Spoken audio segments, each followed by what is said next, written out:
तलवारबाज की किंवदंती। अध्याय 5551 5560। जैसे ही दोनों गोंड मियाओई के स्थान की ओर बढ़े, एक जबरदस्त आत्मिक शक्ति चुपचाप उतर आई।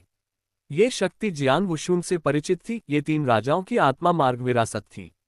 उस समय वह आत्मा के चरणों पर चढ़ चुका था, इसलिए वह इस आभा से भली भांति परिचित था। लेकिन यह आभा यहाँ क्यों प्रकट हुई? जियान वुशुन हैरान था। क्या यह आभा तीन राजाओं के दरबार के साथ साथ लौकिक अशांति में नहीं गिरनी चाहिए थी? ये यहाँ क्यों दिखाई दी?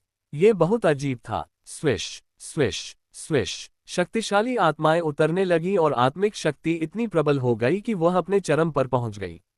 जियान वुशुंग और नी युआन दोनों रुक गए, क्योंकि उनके सामने एक शक्तिशाली आत्मा प्रकट हो चुकी थी।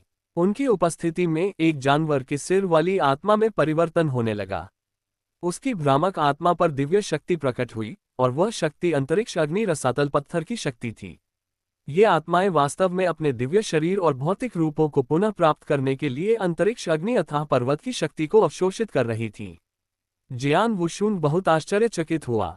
फिर असमंजस की स्थिति में उसने अपनी आवाज वुजुओ तक पहुंचाई।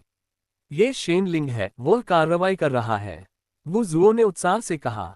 हालांकि जियान वुशुन उतना उत्साहित नहीं था, क्योंकि ऐसा लग रहा था कि उस आत्मा ने उस पर अपनी नजरें गड़ा दी हैं। ऐसा लग रहा था कि उनके खिलाफ कार्रवाई होने वाली है।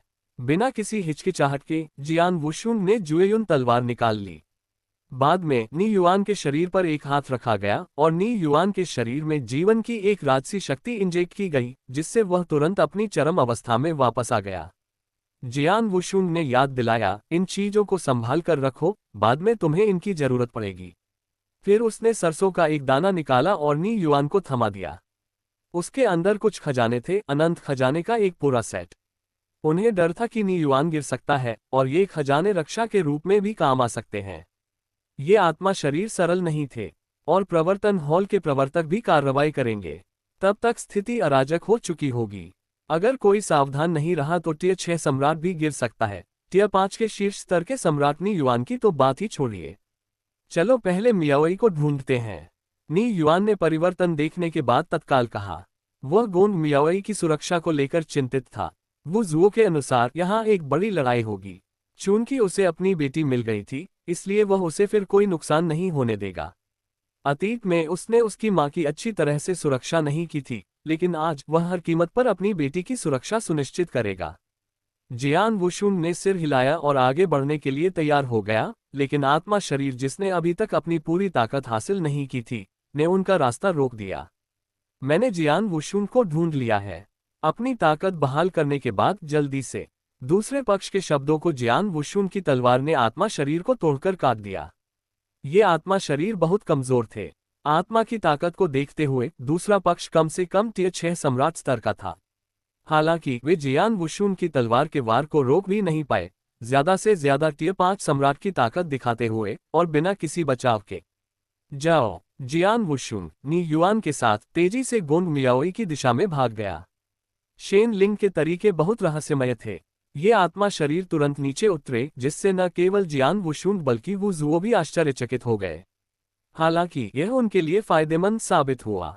प्रवर्तन हॉल के प्रवर्तक मूल रूप से जियान वुशुन की खोज के लिए तैयार थे, लेकिन छाया संप्रदाय के विशेषज्ञों से सामना होने पर उनका ध्यान आसानी से बंट गया। इस स्थान पर शासन करने वाला सबसे शक्तिशाली व्यक्ति, एल्डर पैलेस का सम्राट लुहुआ, पहले ही एक पल में उतर आया था, और अंतरिक्ष अग्नि अथाह पत्थर का निर्माण प्रभावी होना शुरू हो गया था। यदि यह सिर्फ जियान वुशुन के लिए होता तो इतनी दूर तक जाने की जरूरत नहीं पड़ती। लेकिन वर्तमान स्थिति उनकी उम्मीदों से कहीं अधिक थी। 3 सांसों से भी कम समय में वे आत्मा शरीर पूरी तरह से अपनी चरम अवस्था में पहुंच गए थे, और 15,000 से अधिक सम्राट स्तर के शक्तिशाली लोग अब स्वतंत्र रूप से उत्पात मचा रहे थे। उनके पास अपने अपने कार्य भी थे। एक सर्वोच्च शिखर विशेषज्ञ ने लुहुआ के खिलाफ चुनौती स्वीकार की, जबकि एक अन्य सर्वोच्च शिखर विशेषज्ञ ने पीछे हटने की सुरक्षा सुनिश्चित करते हुए एक निश्चित संरचना स्थापित की। अंतिम सर्वोच्च शिखर विशेषज्ञ का लक्ष्य जियान वुशुन था। उसे ढूंढ लिया, मेरे पीछे आओ। सर्वोच्च शिखर विशेषज्ञ ने आदेश दिया और तुरंत ही कई श्रेणी 6 सम्राटों को इकट्ठा कर लिया। खदान के अंदर सुरक्षाकर्मी अपर्याप्त थे। केवल 3 टियर 6 सम्राटों के साथ वे केवल निष्क्रिय रूप से ही बचाव कर सकते थे। उन्होंने कभी यह उम्मीद नहीं की थी कि एक दिन कोई खदान पर हमला करने की हिम्मत करेगा, और वह भी इतने सारे शक्तिशाली हमलावरों के साथ। प्रवर्तन हॉल से बाहरी सुरक्षाकर्मी और अतिरिक्त बल अभी भी अपने रास्ते पर थे, तथा उन्हें इस स्थान तक पहुंचने में कुछ समय लगना था। लू हुआ अपने अवतार में अभी भी सर्वोच्च शिखर विशेषज्ञ द्वारा रोके रखा गया था और वह हस्तक्षेप नहीं कर सकता था। तुम गद्दार और विद्रोही हो, सम्राट लू हुआ दहाड़ा। एक समय अत्यंत मजबूत रही यह खदान अब ढहने लगी थी।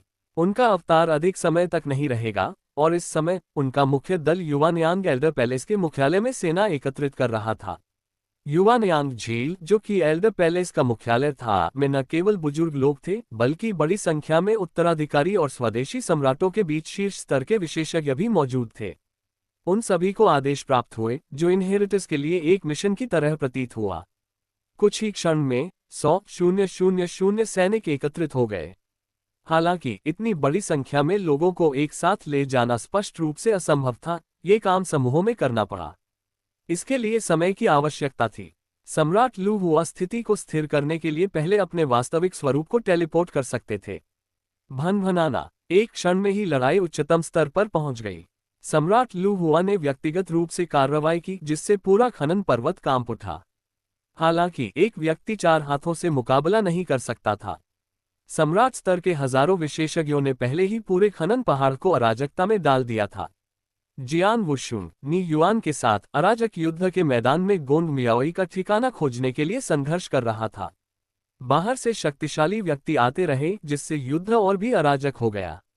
शेन लिंग के गुट के शक्तिशाली लोग बिना किसी हिचकिचाहट के किसी को भी मार देते थे। अब दोनों पक्ष जियान वुशुन की तलाश कर रहे थे। जियान वुशुन और नी युआन को भी आगे बढ़ने में कठिनाई हुई। सौभाग्य से उनमें से अधिकांश 5 श्रेणी के सम्राट थे, जिससे उनसे निपटना आसान हो गया। उनके साथ मत उलझो, पहले मियाओई को खोजो, नी युआन ने दहाड़ते हुए कहा, और उसकी युद्ध शक्ति 6 स्तर के सम्राट के बराबर थी। उनका तलवार दाव जियान वुशुन के अंतिम तलवार दाव से अलग था। एक ही वार से ऐसा लगता था कि प्रतिद्वंद्वी प्रतिरोध नहीं कर सकता या शायद प्रतिरोध करना नहीं जानता। उन श्रेणी 5 के सम्राटों के लिए एक बार नी युआन की तलवार की छाया से छू जाने पर उनके शरीर विकृत होने लगे, 3 आयामी आकृतियों से मात्र कागज में परिवर्तित हो गए, पतली चादरों में बदल गए। जियान वुशुन की आंखें चमक उठीं, और इस तलवार दाव की शक्ति गोंड मियाओई के भीतर निहित परम दाव के समान थी। या ये भी कहा जा सकता है कि यह नी युआन की तलवार दाव का संक्षिप्त रूप था। इस बार वह व्यर्थ नहीं गया। इस संकट पर काबू पाने के बाद उसने नी युआन के मूल स्रोत का गहन अध्ययन करने का निश्चय किया, जो उसके अंतिम तलवार दाव में बहुत सहायक होगा। जियान वुशुन ने अपने रास्ते में बाधा डाल रहे कई श्रेणी 5 सम्राटों को मार डाला, नी युआन को अपने साथ खींच लिया और कोर से अलग हो गए। वे मुड़ते घूमते संकरे रास्तों में घुस गए। यहाँ कुछ सम्राट पत्थर निकालने के लिए इकट्ठे हुए थे। ये लोग कमजोर थे, ज्यादातर चौथे दर्जे के सम्राट थे।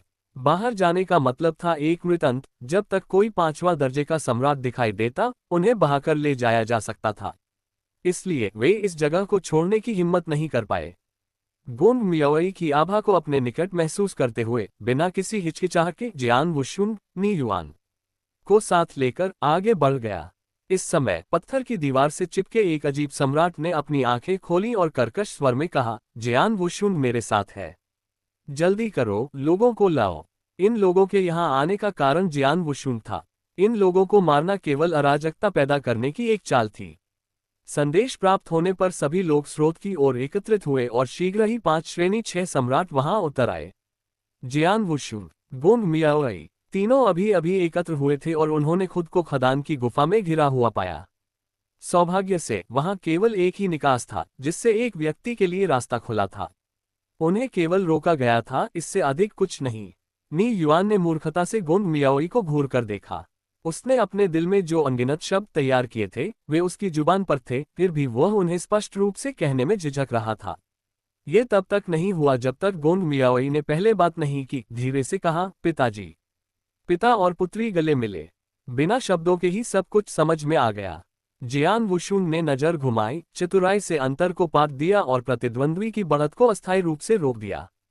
उसी समय उन्होंने वू जुओ के साथ संवाद किया। क्या फ्यूगो अभी तक दिखाई दिया है? सिर्फ इन लोगों पर भरोसा करके उसे पकड़ना आसान था, लेकिन यह एक माइन थी। इसमें कई शक्तिशाली प्राणी रहते थे और एल्डर पैलेस से बड़ी संख्या में बुजुर्ग लोग भाग रहे थे।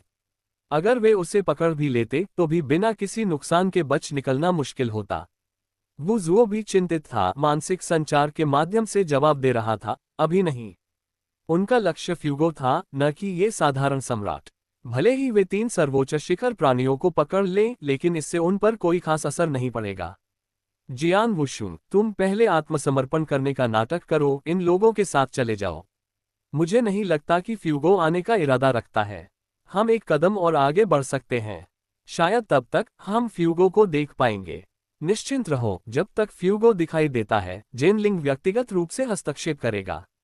तब तक कोई भी तुम्हें धमकी नहीं दे पाएगा। जियान वुशुन ने अपनी भौहें सिकोड़ ली। क्या यह बकवास नहीं था? अगर वह और आगे बढ़ता तो यह वास्तव में एक अपरिवर्तनीय आपदा होती। इसके अलावा वह पूरी तरह से जेनलिंग पर भरोसा नहीं कर सकता था। अगर जेनलिंग के पास इतनी महान क्षमताएं थीं, तो वे अपने ही ठिकाने में एक अपन ब्रह्मांड गुरु का पता लगाने में कैसे विफल हो सकते थे। लेकिन अब वह दुविधा में फंस गया था और उसके पास वुजुओ के निर्देशों का पालन करने के अलावा कोई अन्य विकल्प नहीं था। भाई वुजुओ, इस महत्वपूर्ण क्षण में मेरे साथ मजाक मत करो। अगर मैं उनके साथ जाता हूं और शेनलिंग नहीं आता है, तो तुम हर चीज के लिए पूरी तरह से जिम्मेदार होगे। जियान वुशुन ने वुजुओ पर दबाव डालते हुए साफ साफ कहा। यह उनके अपने विचार के लिए भी था। वुजुओ ने दांत पीसते हुए अनिच्छा से सहमति जताई। इस बार दोनों ने न केवल अपना भविष्य बल्कि अपनी जान भी दांव पर लगा दी। जियान वुशुन ठीक रहेगा, शेनलिंग ने उसे पकड़ लिया है और ज्यादा से ज्यादा वे उसकी जान को खतरा पैदा किए बिना उसका इस्तेमाल करेंगे। दूसरी ओर वुजुओ अलग था। अगर योजना विफल हो गई तो जेनलिंग उसे नहीं छोड़ेगा। शायद उसे दूसरे जेल में कष्ट भोगना पड़ेगा। धमाका। वुजुओ के साथ बातचीत करते समय एक दुर्जय शक्ति ने जियान वुशुन की छाती को छेद दिया। शक्ति ने उसके दिव्य शरीर में प्रवेश किया, जिससे उसका 50,000 गुना दिव्य शरीर चकनाचूर हो गया। मूल स्रोत कांप उठा। प्रतिद्वंद्वी की ताकत निस्संदेह 6 सम्राटों में शिखर थी, संभवतः पृथ्वी क्षेत्र में कछुआ आत्मा द्वीप के भगवान से कम नहीं थी। इस बार जियान वुशुन ने अपने मूल स्रोत को नष्ट नहीं किया। एक ही वार से वह उड़कर पत्थर की दीवार से जा टकराया। नी युआन को अब ये समझ आ गया था कि यह पिता पुत्री की भावनाओं का समय नहीं था, इसलिए वह तुरंत गोंद मियाओई के सामने खड़ा हो गया। इससे जियान वुशुन को अजीब लगा। उसके पीछे छिपी साजिश के बावजूद कम से कम सतह पर वह इस पिता बेटी की जोड़ी को बचा रहा था। क्या वे उसे कुछ सम्मान नहीं दे सकते थे? भले ही वह पराजित हो जाए, लेकिन कम से कम वह इसका प्रदर्शन तो कर सकता है। सब लोग, मैं तुम्हारे साथ चलूंगा। जियान वुशुन ने पत्थर की दीवार से खुद को मुक्त करने के लिए संघर्ष किया। उसका शरीर गंभीर चोटों के कारण अविश्वसनीय रूप से कमजोर हो गया था। गुफा के प्रवेश द्वार पर रक्त लाल वस्त्र पहने एक आकृति उभरी, जो आग की लपटों में नहाई हुई थी। उस आकृति से निकलने वाली आभा भयावह थी। ये व्यक्ति परम शिखर पर था। जियान वुशुन की आंखों की कोठरियां सिकुड़ गईं। मूलतः उसने सोचा कि यह एक टियर 6 सम्राट था, लेकिन अप्रत्याशित रूप से यह एक सर्वोच्च शिखर वाला शक्तिशाली सम्राट था। ऐसा लग रहा था कि यह सर्वोच्च शिखर विशेषज्ञ उसे एक ही वार में मार डालने से डर रहा था, इसलिए उसने हमला करते समय अपनी ताकत दबा ली थी। सभी कर्मचारी निर्धारित स्थान पर एकत्रित हों। मैंने जियान वुशुन को पकड़ लिया है। ओह! जियान वुशुन ने अपनी छाती ढक ली, भारी सांस लेते हुए। फिर वह गोंद मियाओई और नी युआन की ओर देखने लगा और बोला, आत्मसमर्पण कर दो, हम विरोधी नहीं हैं। नी युआन को इस पर कोई आपत्ति नहीं थी, क्योंकि वह योजना जानता था। लेकिन गोंद मियाओई अलग थे। इस समय उसने आगे बढ़ने की पहल की, सम्मानपूर्वक घुटने टेके और दृढ़ता से बोली, जूनियर गोंद मियाओई, लॉर्ड शेनलिंग ने वादा किया था। इससे पहले कि वह बोलना समाप्त कर पाती, सर्वोच्च शिखर विशेषज्ञ ने तुरंत एक चाल चली। एक ज्वाला एक पल में गोंद मियाओई की तरफ बढ़ी और उस ज्वाला की शक्ति स्वर्ग और पृथ्वी को भस्म करने के लिए पर्याप्त थी, बेहद भयानक। यहां तक कि अंतरिक्ष अग्नि अथाह पत्थर भी पिघल रहा था। नी युआन ने तुरंत प्रतिक्रिया व्यक्त की और तुरंत गोंद मियाओई के सामने खड़े होकर आग को रोक दिया। जब गोंद मियाओई अभी आगे आए तो उन्हें बहुत आश्चर्य हुआ। यह मामला दिन प्रतिदिन जटिल होता जा रहा था। जियान वुशुन का चेहरा भी काला पड़ गया। शुरू में तो वह इस बात पर यकीन करने को तैयार नहीं था, लेकिन अब सच्चाई उसके सामने थी और उसे इस पर यकीन करना ही था। गोंद मियाओई ने उन्हें धोखा दिया था। हालांकि वे एक दूसरे का इस्तेमाल कर रहे थे, लेकिन वह वास्तव में नी युआन को बचाना चाहता था। भले ही उसे पकड़ लिया गया हो, वह अन्य दो को बख्शने की गुहार लगाएगा। तब तक भले ही उन्हें एल्डर पैलेस द्वारा ले जाया गया हो, वू ज़ुओ, जो योजना जानता था, पिता और बेटी को परेशान नहीं करेगा। ऐसा क्यों होना पड़ा? जियान वुशुन ने ठंडे मन से देखा, एक शब्द भी नहीं बोला। वह जेन लिंग को बहुत अच्छी तरह से समझता था। एक बार गोंद मियाओई का इस्तेमाल किया गया तो उसे जिंदा नहीं छोड़ा जाएगा। यहाँ तक कि बाई जुनवांग, जो पुनः अपने शिखर पर पहुंच गया था, भी ऐसे ही मर गया।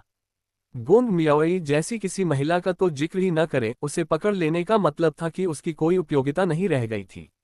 आग की लपटों में डूबे हुए सर्वोच्च शिखर विशेषज्ञ ने कोई अभिव्यक्ति नहीं दिखाए, ठंडे स्वर में कहा, भगवान शेनलिंग ने मुझे आपको दूर ले जाने का निर्देश नहीं दिया था, इसलिए आपको मरना होगा। शेनलिंग ने उन्हें केवल जियान वुशुन को ले जाने, जो भी अन्य व्यक्ति दिखे उसे मार डालने तथा गोंद मियाओई को खत्म करने के लिए कहा था। यह एक ऐसी आपदा थी जिसे छोड़ा नहीं जा सकता था। अगर जियान वुशुन ने वाकई गोंद मियाओई के लिए भावनाएं विकसित की होती तो शायद उसे जिंदा रखा जा सकता था। उस स्थिति में उसे बाद में जियान वुशुन को धमकाने के लिए जिंदा रखा जा सकता था। हालांकि जियान वुशुन और गोंद मियाओई एक दूसरे का शोषण कर रहे थे, इसलिए उसे जीवित रखने की कोई आवश्यकता नहीं थी। सर्वोच्च शिखर विशेषज्ञ ने बिना किसी हिचकिचाहट के सीधे कार्य किया। बिजली की तरह चमकता हुआ अग्नि का सांप अविश्वसनीय रूप से तेज गति से आगे बढ़ रहा था। गोंद मियाओई और नी युआन दोनों ही टियर 5 सम्राट थे। भले ही वे टियर 6 सम्राट की शक्ति को उजागर कर सकते थे, लेकिन वे विरोध नहीं कर सकते थे। एक तरफ खड़े जियान वुशुन को अभी भी कुछ हिचकिचाहट महसूस हो रही थी। उसने तलवार फेंकी और सीधे आग के सांप को रोक दिया। उसे बाहर निकलने का रास्ता दो, जियान वुशुन ने कहा, इसका उससे कोई लेना देना नहीं है, मैं तुम्हारे साथ चलूंगा। सर्वोच्च शिखर विशेषज्ञ आश्चर्यचकित था। स्पष्ट रूप से गोंद मियाओई ने जियान वुशुन को धोखा दिया था, फिर भी वह उसके लिए विनती कर रहा था। उसे मरना ही होगा। अगर शेनलिंग ने आदेश नहीं दिया होता तो वह जियान वुशुन को कुछ सम्मान दे सकता था। हालांकि शेनलिंग ने स्पष्ट रूप से गोंद मियाओई को मारने के लिए कहा था और वह बिल्कुल भी पीछे नहीं हटेगा। प्रतिद्वंद्वी दृढ़ रहा और जियान वुशुन ने गोंद मियाओई की ओर देखते हुए उदासीनता से कहा, यह समय और भाग्य है। हालांकि गोंद मियाओई पूरी तरह से उन्मत्त थी। उसकी आंखें जियान वुशुन पर चमक उठीं और उसने गुस्से से कहा, जियान वुशुन, यहाँ एक अच्छा इंसान होने का दिखावा करना बंद करो। तुम एक पूर्ण राक्षस हो। अपनी योजनाओं से सावधान रहो, तुम अपने पूरे जीवन में कभी सम्राट नहीं बन पाओगे। ये शब्द उसके हृदय की गहराइयों से निकली जहरीली पुकार थे। कभी सम्राट नहीं बन पाऊंगा। जियान वुशुन की अभिव्यक्ति भी काली पड़ गई। सम्राट के पद के लिए उसकी लालसा, भविष्य के महान दावों के लिए उसकी आकांक्षाएं, एक अभिशाप को सहना कि वह जीवन भर कभी सम्राट नहीं बन पाएगा। कोई भी अन्य व्यक्ति बहुत पहले ही 1000 मौतों से मर चुका होता। अपने क्रोध को पूरी ताकत से दबाते हुए जियान वुशुन ने अपनी आंखें बंद कर लीं। नाश हो। इस बार किसी ने हस्तक्षेप नहीं किया। आग के सर्प ने बिना किसी बाधा के तुरंत नी युआन के शरीर को पूरी तरह से जला दिया। केवल उसका दिव्य शरीर और मूल स्रोत बचा। नहीं, गोंद मियाओई ने दिल दहला देने वाली आवाज में चिल्लाया। उन्होंने अभी अभी एक दूसरे को पहचाना था। हालांकि नी युआन को नहीं पता था कि गोंद मियाओई और जियान वुशुन के बीच क्या हुआ था, लेकिन उसने अनुमान लगाया कि उसकी बेटी के साथ छेड़छाड़ की गई थी। इस अवसर का लंबे समय से इंतजार किया जा रहा था। शायद उसे बहुत पहले ही मर जाना चाहिए था। अपने दाव साथी के सामने मृत्यु हो गई। इस जगह पर नहीं रुकना चाहिए था। इस बार अपनी बेटी की खातिर मरना उचित था। नी युआन धीरे धीरे मुड़ा। उसका दिव्य शरीर और मूल स्रोत लगातार टूट रहे थे। उसने शांति से गोंद मियाओई को देखा और कहा, मियाओई, अच्छी तरह से जियो। कोई भी तुम्हें नुकसान नहीं पहुंचा सकता, कोई भी नहीं। भनभनाना। नी युआन के शरीर से एक जबरदस्त शक्ति फूट पड़ी। दिव्य शरीर और मूल स्रोत, जो लगभग भस्म हो चुके थे, एक बार फिर से जीवित हो गए। दिव्य शरीर भी स्वर्णिम हो गया तथा संपूर्ण व्यक्तित्व दाव छवि में परिवर्तित हो गया। उसकी आंखों से कोमलता गायब हो गई और उसकी जगह आकाश और पृथ्वी की ओर देखने वाली एक भव्य आभा ने ले ली। मैं, स्टाररी स्काई वंश का नी युआन, अपने वंश की तलवार दाव का उपयोग करता हूँ। आज मैं अपनी तलवार के माध्यम से एक समाधान चाहता हूँ। मैं सीनियर से दुश्मन को तोड़ने के लिए मुझे एक तलवार देने के लिए कहता हूँ। नी युआन ने अपने हाथों को जोड़कर झुकाया और समय के अंत से आ रही एक सुनहरी रोशनी समय के ताने बाने को तोड़कर निकल गई। भनभनाना। इस बार पूरा किशेन मंदिर कांप उठा। तारों से आकाश, जियान वुशुन बहुत चिंतित था। क्या वास्तव में किसी और को तारों भरे आकाश के बारे में पता था? उन्होंने कभी उम्मीद नहीं की थी कि नी युआन, एक स्थानीय सम्राट, तारों वाले आकाश से संपर्क कर सकता है। वह कैसे संभव है? इसके अलावा उसने कहा कि वह दुश्मन को हराने के लिए एक तलवार उधार लेना चाहता था। गोंग मियाओई ने कोई आश्चर्य नहीं दिखाया, केवल उसकी आंखों में अनिच्छा थी। हालांकि सर्वोच्च शिखर वाला व्यक्ति काफी हैरान था। उसे लगा कि कुछ गड़बड़ है। वह कार्रवाई करना चाहता था, लेकिन अगले ही पल पूरा किशन मंदिर कांप उठा। तुरंत ही एक सुनहरी रोशनी उतर आई। भनभनाना। नी युआन के हाथों में एक सुनहरी तलवार थी जो समय और स्थान का संयोजन बिखेर रही थी, और उसकी आंखों की तीक्ष्णता अपने चरम पर थी। क्या आपको लगता है कि आप अकेले मेरी बेटी को मार सकते हैं? सुनहरी दाव छवि गुस्से से चिल्लाई, और एक ही तलवार के झटके से पहाड़ तुरंत दो भागों में विभाजित हो गया। विशाल अंतरिक्ष अग्नि अथाह पर्वत अप्रत्याशित रूप से दो टुकड़ों में विभाजित हो गया। तुरंत ही एक बड़ी दरार दिखाई दी और उसमें से प्रकाश की एक किरण चमक उठी। बाहर दिन का समय था। जियान वुशुंग एक तरफ स्तब्ध खड़ा था। उसने धीरे से अपना सिर उठाकर आसमान की ओर देखा। सर्वोच्च शिखर शक्ति संपदा चुपचाप गिर गई। इस समय लपटें बुझ गईं और सर्वोच्च शिखर शक्ति ने अपना मूल रूप प्रकट किया। उसकी आंखों में विस्मय शब्दों से परे था। वह गिर गया था। इस एक तलवार के प्रहार से स्वर्णिम दाव छवि भी ढहने लगी और पत्थर की मूर्ति में बदल गई। अंतिम नजर में नी युआन ने हमेशा गोंग मियाओई को देखा। उसकी आंखें तीखेपन से नहीं बल्कि गर्मजोशी से भरी थीं। दरअसल उसमें बहुत अनिच्छा थी, लेकिन वह इसे दिखाने की हिम्मत नहीं जुटा पाया। उसे डर था कि उसकी बेटी उसके गिरने से दुखी हो जाएगी। पिताजी। गोंग मियाओई रो पड़ी। उसके चेहरे पर आंसू बह रहे थे। सब कुछ अनदेखा करते हुए वह आगे बढ़ी और अपने पिता के मूल स्रोत को पकड़ने की पूरी कोशिश की। इससे पहले कि वह गायब हो जाए, उसने अपने पिता को पकड़ने की उम्मीद की। अब उसे बहुत पछतावा हो रहा था। उसके पिता की मृत्यु उसकी गलती से हुई थी। यदि उसने शेन लिंग की बातों पर विश्वास न किया होता तो वे उसे चुप कराने की कोशिश न करते। ये सब उसकी गलती थी।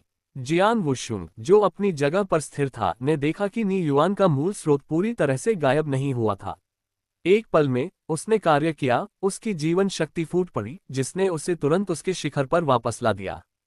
उसके हाथ की गहराई में भक्षण की शक्ति तुरंत प्रस्फुटित हुई, जिसके साथ विशाल मात्रा में जीवन शक्ति भी थी, जिसने नी युआन के मूल स्रोत को घेर लिया और उसके विखंडन में देरी कर दी। तब भक्षण की शक्ति सक्रिय हो गई और भक्षण करने लगी। वह लंबे समय से नी युआन के मूल स्रोत को पाने की लालसा रखता था। अब जब वह उसके सामने था तो वह उसे कैसे हाथ से जाने दे सकता था?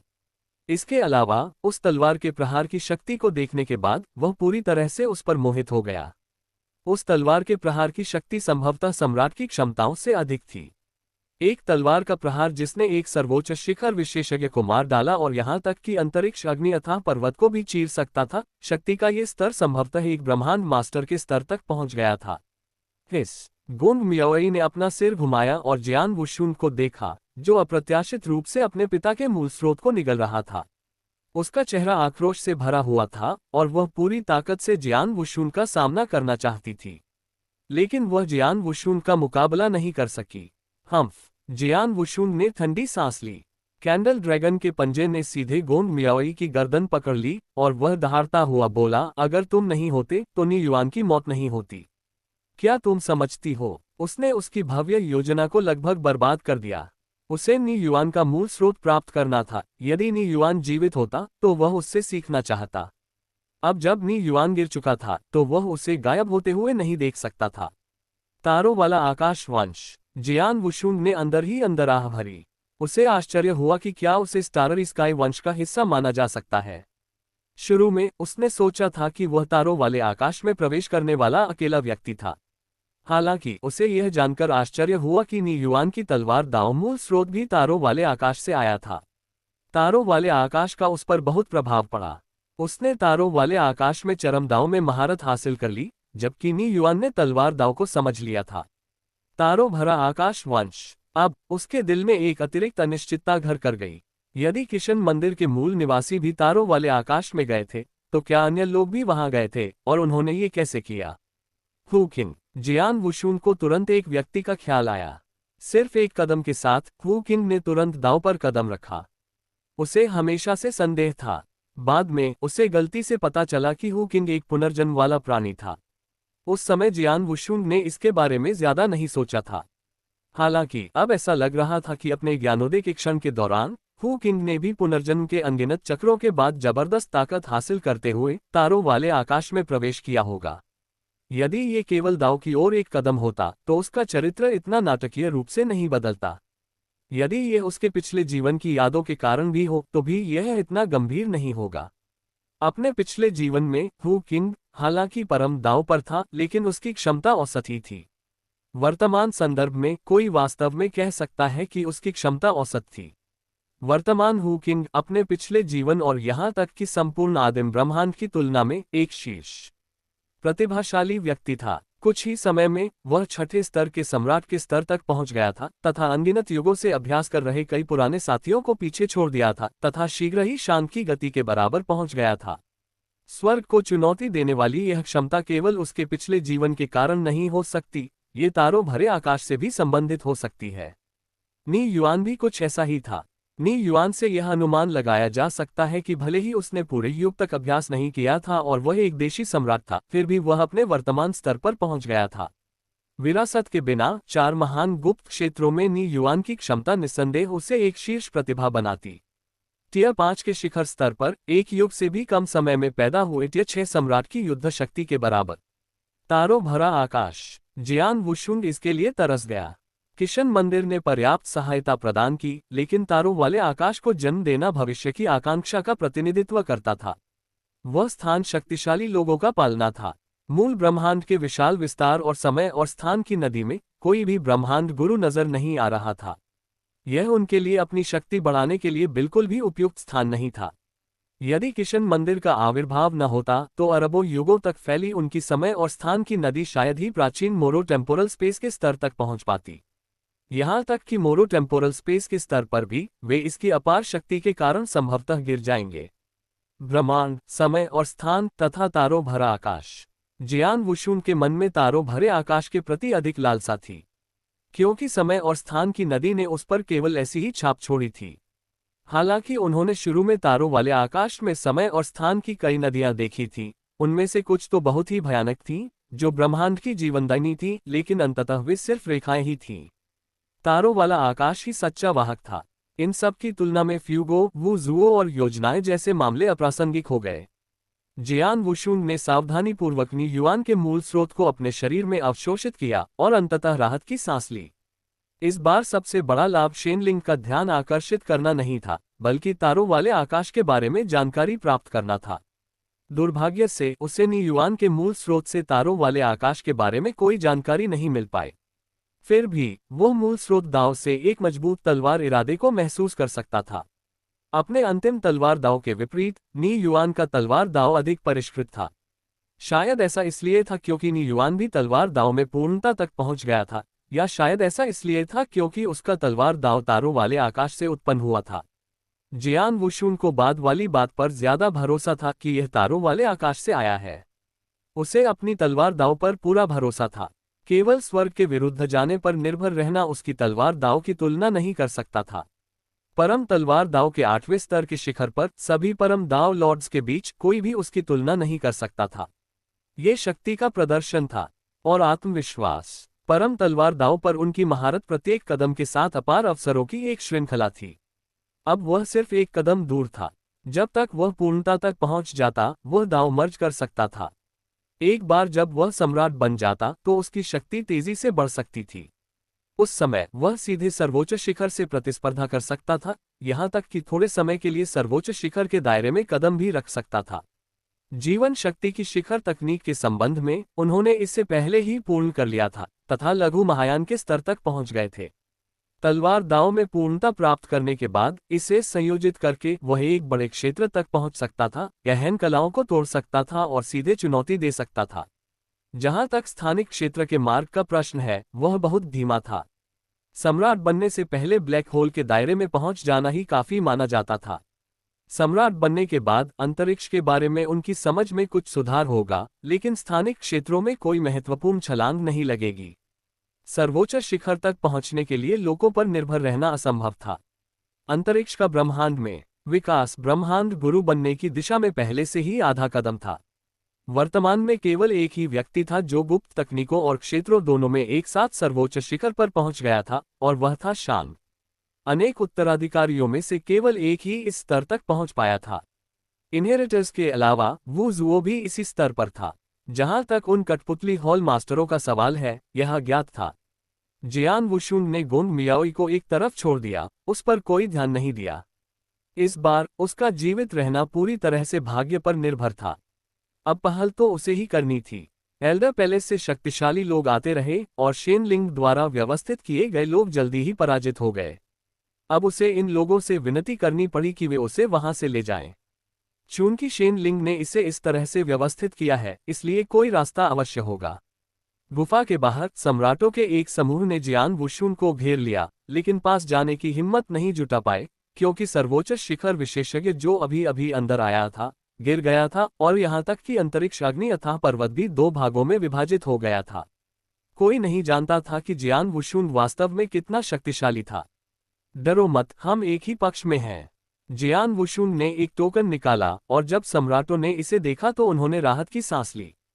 टोकन वास्तव में नकली था, मूलतः उसके पास असली टोकन था, लेकिन द्वितीय कारागार में गिरने पर वह नष्ट हो गया। लेकिन इन लोगों को धोखा देने के लिए इसे बाहर निकालना ही पर्याप्त था। वे उसके लिए यहाँ थे, और टोकन के बिना भी वे उसे ले जाएंगे। जियान वुशुन, बेहतर होगा कि तुम कोई चाल न चलो। अग्रणी श्रेणी 6 सम्राट ने सावधानी से जियान वुशुन को देखा। जाहिर है, ये लोग अभी हुई तलवार की मार से डर गए थे। न केवल वे, बल्कि वहां उपस्थित सभी लोग भयभीत हो गए। यहां तक कि वू जुओ भी उससे लगातार संवाद करता रहा, पूछता रहा कि क्या हुआ था, और अंतरिक्ष अग्नि अथाह पर्वत को कैसे दो भागों में विभाजित किया जा सकता है। मूल स्रोत सागर में झेन लिंग बड़ी बड़ी आंखों से घूर रहे थे। उनके हाथों में हल्के हरे रंग के मोतियों की माला थी, और वे लगातार उनसे खेल रहे थे। वह शक्ति तारों वाले आकाश से आती है। जेन लिंग को बहुत झटका लगा। शुरू में उसने सोचा था कि उत्तराधिकारियों में तारों वाले आकाश से संबंधित कोई असाधारण व्यक्ति दिखाई देगा। अब ऐसा लग रहा था कि किशन मंदिर अब सुरक्षित नहीं था। इससे उसका भागने का निश्चय और मजबूत हो गया। एक बार जब वह फ्यूगो से छुटकारा पा लेता, तो वह इनहेरिटर के विकास में तेजी लाता, बलपूर्वक एक ब्रह्मांड मास्टर का निर्माण करता, उस सच्चे मास्टर को हल करता, कारण और प्रभाव को समझता, और फिर किशन मंदिर को अन्य आयामों में ले जाता। इस अभी तक परिपक्व न हुए स्पेस टाइम में छुपे हुए रहस्य इतने अधिक थे कि वे टिक नहीं सके। अकेले तारों वाले आकाश से ही 2 आगंतुक पहले ही प्रकट हो चुके थे। जियान वुशुन उनमें से एक थे, और नी युआन दूसरे थे। दोनों ही तलवार दाव के अभ्यासी थे। इससे उन्हें पूर्व सम्राट जुएयुन की याद आ गई। क्या उनके बीच किसी प्रकार का संबंध हो सकता है, या यह महज संयोग था कि दोनों ही तलवार साधक थे और असाधारण रूप से उत्कृष्ट थे। जियान वुशुन और सम्राट जुएयुन, उनका उल्लेख करने की कोई आवश्यकता नहीं है। वे क्रमशः दाओ भगवान और सम्राट के शिखर का प्रतिनिधित्व करते थे। जहां तक नी युआन का सवाल है, तारों वाले आकाश से उसका क्या संबंध था? नी युआन को देखकर अन्य लोग आश्चर्यचकित हो सकते हैं कि एक स्थानीय सम्राट इतना शक्तिशाली और प्रभावशाली क्षमता वाला हो सकता है। हालांकि जेन लिंग की नजर में नी युआन की ताकत और क्षमता केवल औसत थी। केवल अंतिम तलवार के वार से कुछ बेचैनी हुई। उसे वह तलवार का वार अच्छी तरह याद था, जो समय के अंत से निकलकर अंतरिक्ष समय को चीरता हुआ और किशेन मंदिर में उतरा था। किशेन मंदिर एक लौकिक खजाना, इसका विरोध नहीं कर सका। यह एक फूस की झोपड़ी की तरह था। सुनहरी रोशनी जब चाहे अंदर आ जाती थी, जिससे वह विरोध करने में असमर्थ हो जाता था। पिछली बार ऐसा तब हुआ था जब उसने जियान वुशुन की टाइमलाइन का निरीक्षण किया था, जिसे तारों वाले आकाश की विशाल आंखों ने घूर कर देखा था। इस बार नी युआन द्वारा बुलाई गई सुनहरी तलवार ही उसे यहां लेकर आई थी। जो चीजें उसे खतरे में डाल सकती थीं, उनकी संख्या बढ़ती जा रही थी, और वह थका हुआ महसूस कर रहा था। नश्वर क्षेत्र में हु किन का खतरा अभी भी था। वास्तव में वह हु किन को सबसे अधिक महत्व देता था, लेकिन यह मुसीबत को बढ़ावा देने वाला निकला। बाद में उसने जियान वुशुन पर नजर डाली, लेकिन उसे निराशा ही हाथ लगी। वह महज एक मोहरा निकला। अतीत में एक बार धोखा खाने के बाद उन्होंने इसे नजरअंदाज करना चुना, क्योंकि सब कुछ उनके नियंत्रण में था, और इसे वे क्षमा का एक रूप मानते थे। हालांकि तारों वाले आकाश से संबंध के कारण जियान वुशुन को उत्तराधिकारियों की सूची से हटा दिया गया था। अब केवल कुछ ही व्यक्ति थे जो उसकी नजर में आ रहे थे, और वे सभी दाव भगवान स्तर के आसपास घूम रहे थे। वे जियान वुशुन से भिन्न थे, वह दाव को एकीकृत करने के कगार पर था, जबकि उन व्यक्तियों को ऐसा करने के लिए अभी भी एक लंबा रास्ता तय करना था। उत्तराधिकारियों के पहले बैच में प्रकाश दाव के परम दाव अभ्यासी इस तरह के थे। मूल स्रोत दाव को पूर्ण किया गया था, लेकिन साधना क्षेत्र और आत्मा शक्ति दोनों में एक महत्वपूर्ण अंतर था। जेन लिंग ने 3 राजाओं के दरबार पर अधिकार कर लिया, अंदर के आत्मा दाव उत्तराधिकारियों का विश्लेषण किया और विशेष जानकारी प्रदान की, लेकिन ये भी पर्याप्त नहीं था। प्रत्येक की अपनी खामियां थीं। वहां कोई भी सच्चा उत्तराधिकारी नहीं था जो उसे किसी भी दबाव से मुक्त कर सके। तारों भरे आकाश से आया यह आगंतुक निस्संदेह प्रभावशाली था, तथा उसमें जियान वुशुन के समान ही जबरदस्त ताकत थी। हालांकि सतह के नीचे कुछ संदिग्ध उद्देश्य थे जिनसे डर पैदा हुआ। इस बात की वास्तविक आशंका थी कि जुबान यी की भविष्यवाणी सच हो सकती है, और किशन मंदिर अनजाने में किसी और के लिए मार्ग प्रशस्त कर देगा।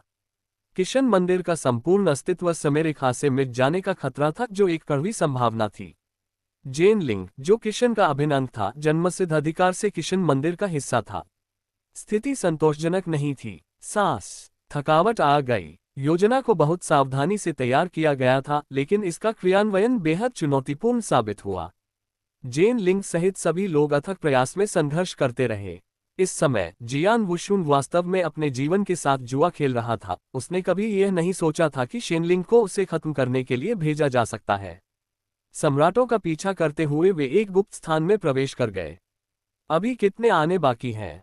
उस अत्यंत कुशल व्यक्ति ने पूछा, जो पहले सम्राट लू हुआ से भिड़ चुका था। एल्डर शैडो 2 गिर गया है।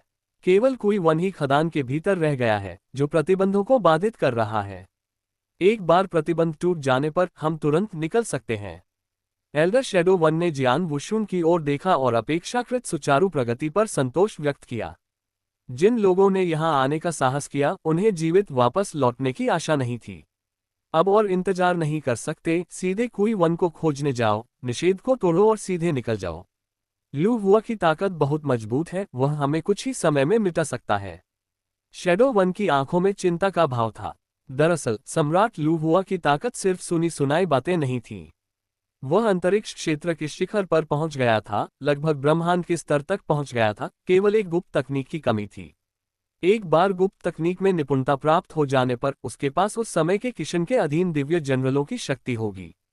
इस बार कई दिव्य सेनापति प्रकट नहीं हुए और ये लोग भाग्यशाली माने गए। यदि दिव्य जनरल मोइन या भगवान युनझोंग अवतरित होते तो वे उन सभी को तुरंत नष्ट कर सकते थे। वे सभी परम सम्राट थे और उन्होंने अंतरिक्ष क्षेत्र को ब्रह्मांड के स्तर तक ऊपर उठा दिया था, और प्रत्येक के पास अपनी स्वयं की सर्वोच्च गुप्त तकनीक थी। इसके अलावा सभी गुप्त तकनीकों में माहिर थे। दिव्य सेनापति अर्धचरण ब्रह्मांड स्वामियों से प्रतिद्वंद्वी हो सकते हैं। अन्यथा जेन लिंग ने दिव्य जनरल मोइन और लॉर्ड युनझोंग को एल्डर पैलेस की रक्षा करने की अनुमति नहीं दी होती। भनभनाना, अंधेरे में छिपी हुई जगह इस जगह से बिल्कुल अलग लग रही थी। बाहरी लोग बिल्कुल भी अंदर नहीं जा सकते थे, यहाँ तक कि सम्राट लू हुआ भी इसका पता नहीं लगा सकता था। बाहर सम्राट लू हुआ ने भौहें सिकोड़ी और उन रहस्यमय सम्राटों को सहजता से दूर ले गए। जिस रहस्यमय शिखर विशेषज्ञ से उसने अभी अभी लड़ाई की थी, वह गायब हो गया था, और चाहे उसने कितनी भी तलाश की, वह उसे नहीं ढूंढ सका। फिर उन्होंने व्यूह को सक्रिय किया और पाया कि जियान वुशुन भी गायब हो गया था। जियान वुशुन, अगर यह सब नकली है तो बेहतर है, वरना तुमने खुद को गड्ढे में खोद लिया है। सम्राट लू हुआ को पछतावा होने लगा। जियान वुशुन को रिहा कराने में उनकी भूमिका थी।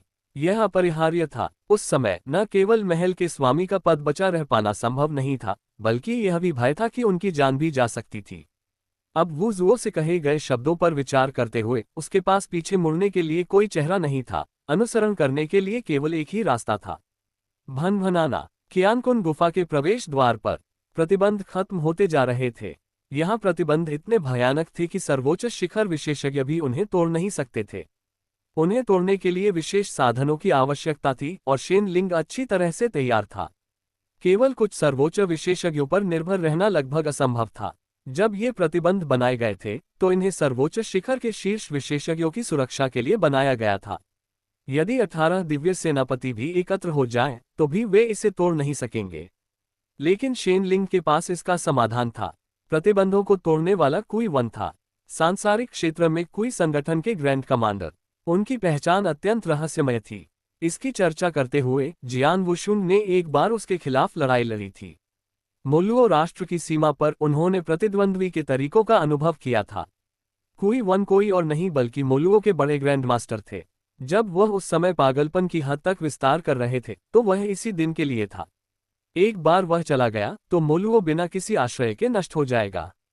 सौभाग्यवश उन्होंने प्रस्थान से पहले सभी आवश्यक तैयारियां कर ली थीं और कई आकस्मिकताओं को भी छोड़ दिया था। इस बार अगर वह गिर भी गया तो भी चिंता की कोई बात नहीं थी। उसने अपने हाथों में कई निशान बनाए जिससे एक भयानक स्क्रॉल बन गया। उस स्क्रॉल पर खून से लाल रंग का टोटेम बना हुआ था। शेन लिंग ने उसे बताया था कि एक बार टोटेम सक्रिय हो जाने पर वह सभी चीजों को भेद सकता है, क्योंकि यह विशालकाय देव कुल का कुलदेवता था। विशाल देव वंश। शेन लिंग विशालकाय देव कबीले के एक साधारण सदस्य से अधिक कुछ नहीं था। फ्यूगो और मूल स्रोत में विशाल अंडा दोनों ही विशालकाय देव वंश के थे। तारों भरे आकाश में वे सबसे शक्तिशाली कुलों में से एक थे। जन्म के समय वे ब्रह्मांड के शिखर पर थे तथा महायानचरण में समय और स्थान की नदी पर शासन करने में सक्षम थे।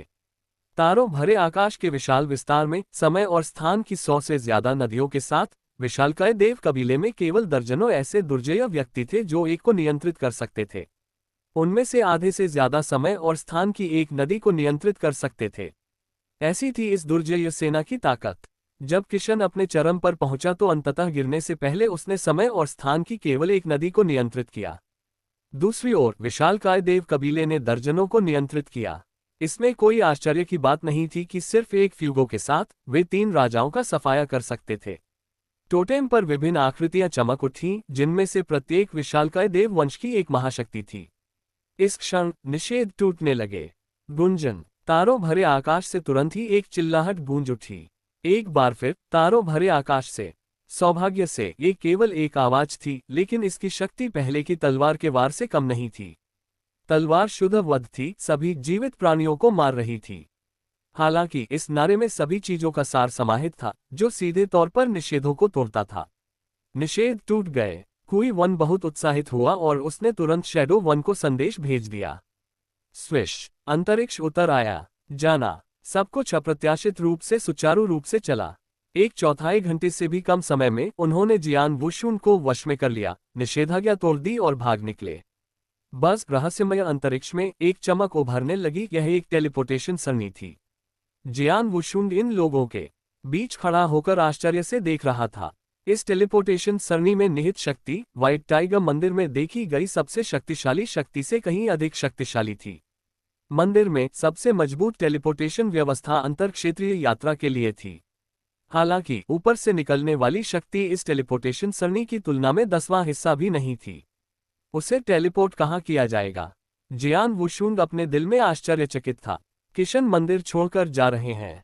स्विश। जब लू हुआ ने उस शक्ति को देखा तो टेलीपोर्टेशन सरणी पहले ही सक्रिय हो चुकी थी और रहस्यमय अंतरिक्ष में सभी सम्राट गायब हो गए। इस समय बस 1/4 घंटे बाद डिप्टी हॉल मास्टर झोंग और वो शान पहुंचे। तबाह हो चुकी खदान और लू हुआ की उजड़ी हुई आकृति को देखकर सब कुछ स्पष्ट हो गया। जियान वुशुन कहाँ है? डिप्टी हॉल मास्टर झोंग ने उत्सुकता से पूछा। उसे हमेशा लगता था कि यह मामला जियान वुशुन से संबंधित होगा। सम्राट लू हुआ उससे निपटने में असमर्थ थे और सीधे वहां से चले गए। उसे गंदगी साफ करने की कोई जरूरत नहीं थी। इस बार नुकसान ज्यादा नहीं हुआ, लेकिन प्रतिष्ठा धूमिल हो गई। अंतरिक्ष अग्नि अभिसाल पर्वत 2 भागों में विभाजित हो गया तथा प्रतिबंध टूट गए। जहां तक उन लोगों का सवाल है जो गिर गए, वे ज्यादा चिंता का विषय नहीं थे। ये पहाड़ पर मौजूद कई खदानों में से एक थी। हालांकि एल्डर पैलेस के मजबूत लोगों को भी नुकसान उठाना पड़ा। यद्यपि उनमें से अधिकांश स्वदेशी सम्राट थे, फिर भी कुछ श्रेणी 6 के सम्राट भी थे जो गिर गए। इनहेरिटर्स सबसे अंत में पहुंचे, केवल पूंछ ही उठा पाए। स्वाभाविक रूप से उन्हें कोई नुकसान नहीं हुआ। Gong Miaoyi. Deputy hall master Zhong वहीं खड़ा था जहां जियान वुशुन और अन्य लोग पहले लड़ चुके थे और जमीन पर गोंग मियाओई को घूर रहा था। वे जियान वुशुन के अचानक चले जाने के बारे में कुछ नहीं कर सकते थे। हालांकि चूंकि गोंग मियाओई पीछे रह गया था, इसलिए सब कुछ व्यर्थ नहीं था। उसे ले जाओ, युवानयांग झील के पास की जेल में ले जाओ। मैं उससे व्यक्तिगत रूप से पूछताछ करना चाहता हूँ। वाइस हॉल मास्टर झोंग ने अपनी आस्तीनें लहराई और उसके पीछे कई लोग गोंग मियाओई के शरीर को रोकने के लिए आगे आए। फिर वाइस हॉल मास्टर झोंक के साथ वे चले गए। फिलहाल कोई आधिकारिक घोषणा नहीं हुई थी और वाइस हॉल मास्टर झोंग ने वुजुओ से पूछताछ की थी।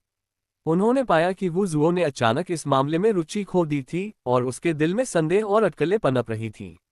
हालांकि वह किसी भी ऐसे काम को नजरअंदाज नहीं करेंगे जिसे करने की जरूरत हो। वो शान अलग था, उसे बहुत पहले ही लग गया था कि कुछ गड़बड़ है। जियान वुशुंग और रहस्यमयी सर्वोच्च शिखर के भाग जाने के बाद उसे अब कोई परवाह नहीं रही और वह जियो परिवार के पास लौट आया। सब कुछ शांत हो गया। केवल वो जुओ ही उत्सुकता से प्रतीक्षा कर रहा था। उसे एहसास हुआ कि वह जियान वुशुंग से संपर्क नहीं कर सकता। मूल स्रोत सागर में वो जुओ आगे पीछे घूम रहा था, उसका दिल चिंता से भर गया था। जेन लिंग ने उस पर एक नजर डाली और डांटते हुए कहा, तुम किस लिए इधर उधर घूम रहे हो? तुमने मेरी आंखें धुंधली कर दी हैं। मेरे प्रभु, यह मेरी अक्षमता है। वो जुओ सीधे घुटनों के बल बैठ गया। वह जियान वुशुन का पता खो चुका था। उसे जियान वुशुन की सुरक्षा सुनिश्चित करनी थी, लेकिन अब वह व्यक्ति गायब था। ठीक पिछली बार की तरह उत्तरी क्षेत्र में परिचित स्थान पर। जेन लिंग ने अपना सिर हिलाते हुए उदासीनता से कहा, टस्क टस्क मेरी हथेली से बच नहीं सकता। अपनी हथेली की ओर इशारा करते हुए जेन लिंग ने अपनी भौहें सिकोड़ लीं। वह मंद आभा कमजोर पड़ रही थी। वह जिस मोतियों की माला से खेल रहा था वह लगभग उसके हाथ में ही टूट गई। लानत है! कमजोर आभा के स्थान को भांपते हुए जेन लिंग ने गुस्से से शाप दिया। वास्तव में जियान वुशुन उसकी पकड़ से बच नहीं सका, लेकिन वह जियान वुशुन के वर्तमान स्थान तक नहीं पहुंच सका। यह एक बहुत ही विशेष स्थान था। पहली जेल। यह एक तरफा यात्रा थी। इसी समय उन्होंने जियान वुशुन के माध्यम से फ्यूगो की भी खोज की। इसमें कोई आश्चर्य नहीं कि वह फ्यूगो को नहीं ढूंढ सका। वह मौत के डर से प्रथम कारागार में प्रवेश कर गया था। वे किशन मंदिर से भाग नहीं सकते थे और इससे बचना असंभव था। वे प्रथम जेल में प्रवेश कर गए। वो जुओ जेन लिंग से चौंक गया, एक शब्द भी बोलने की हिम्मत नहीं जुटा पाया। चले जाओ। जेन लिंग ने सीधे शतरंज की बिसात पलट दी। वो जुओ जल्दी से पीछे हट गया, चुपचाप चला गया। ऐसा लग रहा था कि यह योजना पूरी तरह से विफल हो गई थी। कौन जानता है कि उसने कितनी बार महल के स्वामी का पद हथियाने का प्रयास किया था और हर बार असफल रहा था। और वह जियान वुशुन का भी पता नहीं लगा पाया। इस बार वह स्थिति को बदलने में पूरी तरह से असमर्थ था। यहां तक कि जियान वुशुन को दिए गए विभिन्न लाभों का भी जेन लिंग हिसाब नहीं दे सका। इस बार वह दोनों छोर पर हार गया। जेन लिंग खड़ा हो गया और इस बार उसके आगे बढ़ने की बारी थी। प्रथम जेल बहुत मजबूत थी, लेकिन वह फ्यूगो की चरम स्थिति का सामना नहीं कर सकी। जब फ्यूगो शेन लिंग और फ्रोलासा के साथ बाहर आएगा तो क्या होगा? जेन लिंग पूरी तरह से घबरा गया। वह मन ही मन प्रार्थना करने लगा। शुरू में तो उसे ऐसी बातों पर विश्वास नहीं था, लेकिन अब उसके पास कोई विकल्प नहीं था। उन्होंने आशा व्यक्त की कि जियान वुशुंग अपने सिद्धांतों पर अडिग रहेंगे और व्यापक भलाई के लिए व्यक्तिगत बलिदान कर देंगे। प्रथम जेल। लॉर्ड फ्यूगो, इस तरफ। हाँ, यहीं। कृपया मेरा साथ दें, मेरी जीवन शक्ति कुछ हद तक हिंसक है। जियान वुशुंग शून्य में पैर मोड़कर बैठा था और एक पंक्ति में खड़े सम्राटों के एक बड़े समूह को निर्देश दे रहा था। ये संरचना, जिसमें वह मुख्य भूमिका में था, विशेष रूप से फ्यूगो द्वारा निर्मित संरचना को पुनर्स्थापित करने के लिए डिजाइन की गई थी। इस गठन के माध्यम से उन्होंने जीवन के स्रोत की तरह काम किया, लगातार फ्यूगो की ताकत को फिर से भर दिया और शेनलिंग द्वारा छोड़ी गई छिपी चोटों को ठीक किया। शेनलिंग, जो अब एक मानवरूपी विदेशी जानवर के रूप में था, आश्चर्य से देख रहा था। उसने शुरू में सोचा था कि जियान वुशुन कुछ चाले चलेगा, लेकिन उसे इस तरह के सहयोग की उम्मीद नहीं थी। उसने न केवल गठन का निर्माण करने का प्रस्ताव रखा, बल्कि उसने स्वेच्छा से ये भी बताया कि उसकी जीवन शक्ति कितनी शक्तिशाली है और यह छिपी हुई चोटों को ठीक करने में कैसे मदद कर सकती है। इस तरह न केवल फ्यूगो अपने शिखर पर पहुंच सकता था और सर्वोच्च ब्रह्मांड मास्टर की स्थिति तक पहुंच सकता था, बल्कि वह स्वयं भी ब्रह्मांड मास्टर के स्तर पर बहाल हो सकता था।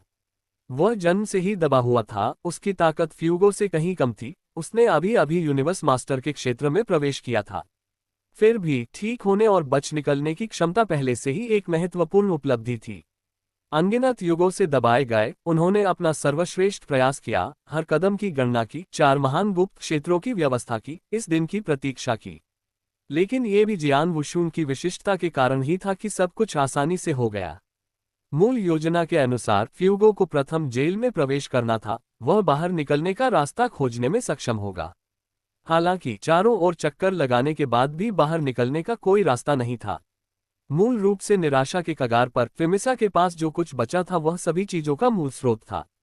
यह अनिश्चित था कि जन्म लेने के लिए कितना समय चाहिए, भले ही वे पूरी तरह से मुक्त हो जाएं, उनकी ताकत केवल एक नौसिखिए ब्रह्मांड मास्टर के स्तर पर होगी, जो पर्याप्त नहीं है। हर बार जब जेन लिंग कोई कदम उठाता तो वह देखता कि यह कोई साधारण ब्रह्मांड गुरु नहीं है। अब जियान वुशुंग ने उसे एक सुखद आश्चर्य दिया था।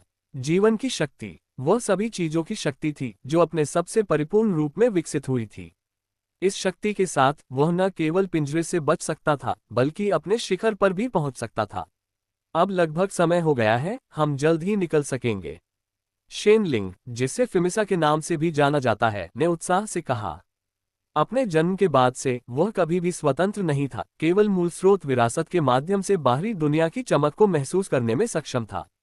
बेशक इस अंतरिक्ष में समय की नदी में नहीं, ये तारों भरे आकाश में था, समय की चरम नदी में जहां जीवन फल फूल रहा था, वही उसकी मंजिल थी। यद्यपि जन्म के समय उन्हें समय की विभिन्न नदियों या लौकिक नदियों में नियुक्त किया गया था, फिर भी हर कोई अंततः एक लौकिक नदी को नियंत्रित नहीं कर सकता था। ऐसे भी लोग थे जो सहन नहीं कर सके और उन्होंने उसी जाति के मजबूत सदस्यों के पास शरण ली। उदाहरण के लिए फ्यूगो, जो उससे बहुत पहले पैदा हुआ था, न केवल एक अस्थायी नदी को नियंत्रित करने में असफल रहा, बल्कि एक अद्वितीय विशेषज्ञ से भी भिड़ गया, जिससे वह बाल बाल मौत से बच गया। सौभाग्यवश उनकी जीवित रहने की क्षमता कमजोर नहीं थी, तथा उन्होंने उसी जाति के एक शक्तिशाली सदस्य के पास शरण ली, जिससे अंततः उनका पैर स्थिर हो गया। फ्यूगो की तुलना में वह अभी भी थोड़ा अधिक दुर्भाग्यशाली था। इससे भी अधिक दुर्भाग्यपूर्ण मामले थे। वह जो मूल स्रोत में है, उसके पास खोल से बाहर निकलने की क्षमता भी नहीं है। इस एहसास के साथ ही सब कुछ स्पष्ट हो गया। विशालकाय देव कबीले के 3 सदस्य एकत्र हुए, जो उनके इतिहास में एक दुर्लभ घटना थी। विशालकाय देवकुल के अधिकांश सदस्य बाहर घूमते थे, या तो खोज करते थे या भटकते थे, और जो सफल होते थे वे समय के एक हिस्से को नियंत्रित करते थे और तारों वाले आकाश में अधिपति बन जाते थे। साथ ही कबीले के लोगों से मिलने के अवसर कम थे। भनभनाना, जैसे ही शेनलिंग फिमिसा ने भविष्य की कल्पना की, उसने जो संरचना स्थापित की थी, उससे जबरदस्त शक्ति उत्सर्जित होने लगी। हालांकि वह शक्ति हिंसक थी, फिर भी चाहे वह साधक हो या कोई साधारण व्यक्ति, जब तक वह जीवित प्राणी था, वे उस शक्ति की सुखद अनुभूति महसूस कर सकते थे। इस संरचना के भीतर अभ्यासियों ने महसूस किया कि उनकी जीवन शक्ति लगातार बढ़ रही है। ये काम कर गया। जियान वुशुंग ने मन ही मन खुशी जताई। उन्होंने भी नहीं सोचा था कि सफलता इतनी जल्दी मिल जाएगी। उन्हें पहले से ही डर था कि हालात इस हद तक बिगड़ जाएंगे। वु जुओ ने उसे बार बार आश्वस्त किया था कि अगर वह शेनलिंग और फ्यूगो को ढूंढ लेता है तो वह व्यक्तिगत रूप से हस्तक्षेप करेगा। लेकिन क्या हुआ? शेनलिंग ने इंतजार नहीं किया और शेनलिंग और फ्यूगो दोनों ने व्यक्तिगत रूप से हस्तक्षेप किया। यद्यपि उनकी शक्तियां अभी तक यूनिवर्स मास्टर के स्तर तक पूरी तरह विकसित नहीं हुई थीं, फिर भी संयुक्त रूप से वे यूनिवर्स मास्टर की शक्ति का निर्माण करते थे। वह एक दाव भगवान क्या कर सकता था? वह केवल स्थिति के अनुसार खुद को ढाल सकता था और एक बार में एक कदम उठा सकता था। अब जब गठन सफलतापूर्वक व्यवस्थित हो गया था, तो एकमात्र कार्य फ्यूगो को उसकी ताकत पुनः प्राप्त करने में मदद करना था। ये सबसे आसान कदम था, लेकिन उसके लिए ये कुछ हद तक असुविधाजनक था। उसे फ्यूगो को पोषण देने के लिए बहुत सारी जीवन शक्ति का उपयोग करने की आवश्यकता थी। ये शक्ति उसके पास थी, लेकिन इतनी सारी जीवन शक्ति को एक साथ बाहर लाने की कोशिश में, भले ही वह खुद को सूखा ले, वह बाहर नहीं आएगी। जियान वुशुंग ने अजीब तरीके से याद दिलाया, भगवान शेनलिंग, गठन पूरा हो गया है, आप देखिए। सबसे पहले अपनी आंखें खोलने वाले फ्यूगो ने जियान वुशुंग को देखा। इस संरचना के साथ जीवन शक्ति को अधिकतम रूप से उसके शरीर में परिवर्तित किया जा सकता था, जो कि सही समाधान था। शेनलिंग ने हंसते हुए कहा, बिना किसी संकोच के बोलो। भगवान शेनलिंग, आप दोनों की चोटों को ठीक करने के लिए इस संरचना पर निर्भर रहने में कम से कम 3 युग लगेंगे। यदि आप इसे तेजी से चाहते हैं तो मुझे सभी चीजों की शक्ति की भरपाई की आवश्यकता है। जियान वुशुंग ने कूटनीतिक रूप से उन खजानों को बताया जिनकी उसे जरूरत थी। 3 युगों में अभी भी कुछ जगह बची हुई थी, क्योंकि भव्य संरचना को संचालित करने की शक्ति को बनाए रखने के लिए उस समय की आवश्यकता थी। यदि वह थोड़ा और सहन करता तो 2 युग पर्याप्त होते, लेकिन वह इतना समय बर्बाद नहीं करना चाहता था। 2 युगों तक प्रतीक्षा करने पर कई ब्रह्मांड गुरु किशन मंदिर में उभर सकते थे। तब तक अगर ये दोनों ठीक हो गए और बाहर चले गए तो किशन मंदिर के भीतर एक बड़ी लड़ाई हो सकती है। वह गोलीबारी में फंसने का जोखिम नहीं उठा सकता था। वह सिर्फ वर्तमान पर ध्यान केंद्रित नहीं कर सकता था, उसे अपने लिए एक सुगम रास्ता खोजना था। यदि ये दोनों अब अपने चरम पर पहुंच गए तो शायद बाहरी दुनिया में कोई भी उन्हें रोक नहीं पाएगा। वह जेन लिंग की असली ताकत के बारे में अनिश्चित था। भले ही वह उनका सामना कर सके, लेकिन यह संभवतः गतिरोध होगा। फिर वह दोनों पक्षों के बीच पैंतरेबाजी कर सकता था। वह किसी भी पक्ष को बहुत अधिक प्रभावशाली नहीं बनने दे सकता था, अन्यथा वह बेकार हो जाएगा। एक बेकार व्यक्ति का भाग्य आमतौर पर अच्छा नहीं होता। मानो उसके आंतरिक विचारों को समझते हुए शेनलिंग ने कोई वादा नहीं किया, बल्कि पूछा, सबसे तेज समय कितना है, मुझे सटीक समय बताओ। 100,000 साल। जियान वुशुंग ने दांत पीस लिए। इस बार ये गति के बारे में था। यदि सभी चीजों की निरंतर शक्ति लगातार उसके शरीर में आपूर्ति की जाती है तो 1,00,000 वर्षों में वह फ्यूगो को अपनी चरम शक्ति को बहाल करने में मदद कर सकता है। जहां तक दिव्य सत्ता की चोटों का प्रश्न है तो उसने पहले ही उनका आकलन कर लिया था। प्रतिद्वंद्वी को पूरी तरह से समझने में उसे केवल 10 वर्ष लगेंगे। अच्छा, दिव्य प्राणी की अभिव्यक्ति उज्ज्वल हो गई। जियान वुशुंग देरी नहीं करना चाहता था और वह निश्चित रूप से इसे लंबा भी नहीं करना चाहता था। स्वाभाविक रूप से जितनी जल्दी हो सके उतना बेहतर है। वह किशन मंदिर में उत्तराधिकारियों का निरीक्षण कर रहा था। उनमें से सबसे शक्तिशाली पहले से ही हाफ स्टेप यूनिवर्स मास्टर की ताकत तक पहुंच चुका था। जियान वुशुंग इसे और अधिक खींचने का जोखिम नहीं उठा सकता था। शेन लिंग फ्रोलासा ने जियान वुशुंग की ओर एक सरसों का बीज फेंका और कहा, ये खजाने मैंने 4 महान गुप्त लोकों में अनगिनत युगों में जमा किए हैं। ये पर्याप्त होना चाहिए। जो कुछ भी अतिरिक्त है वह तुम्हारा है। अनगिनत युग, छाया संप्रदाय और कुई संगठन जैसी विभिन्न ताकतों द्वारा एकत्रित खजाने असंख्य थे। जियान वुशुंग ने सरसों के बीज को लिया और विचार शक्ति के धागे से जांच की। अपने व्यापक ज्ञान के बावजूद वह अभी भी चौंक गया था। उनमें जो खजाने थे वे उसकी कल्पना से भी परे थे। हालांकि उनमें से बहुत से विशेष रूप से कीमती नहीं थे, लेकिन उनमें से अधिकांश सम्राट के लिए उपयोगी मूल स्रोत के खजाने थे। हालांकि जब उन्हें इकट्ठा किया गया तो उनका मूल्य बहुत अधिक था। ये खजाने कई सम्राट स्तर के विशेषज्ञों को विकसित करने के लिए पर्याप्त थे, यहाँ तक कि पूरे उत्तरी क्षेत्र के शक्तिशाली व्यक्तियों को भी बनाए रखने के लिए पर्याप्त थे। इसके अंदर का मूल्य स्पष्ट था। सचमुच ये खजाने पर्याप्त थे, और वहां तो और भी अधिक थे। बेशक कोई भी यह नहीं सोचेगा कि उनके पास बहुत अधिक खजाना है। शेन लिंग का दृष्टिकोण उससे भिन्न था। शेन लिंग जिस चीज के लिए तरस रहा था वह थी आजादी। एक बार सच में आजाद हो जाने के बाद उन खजानों का कोई मतलब नहीं रह जाता, यहां तक कि एक बाल का भी कोई मतलब नहीं रह जाता। चलो शुरू करते हैं। फ्यूगो अब और इंतजार नहीं कर सकता था, वह बाहर निकलने के लिए उत्सुक था। जियान वुशुंग ने भी शब्दों को बर्बाद नहीं किया। उसने सिर हिलाया और अनगिनत खजानों को निगलते हुए भव्य संरचना में जीवन शक्ति का एक विशाल उछाल डाला।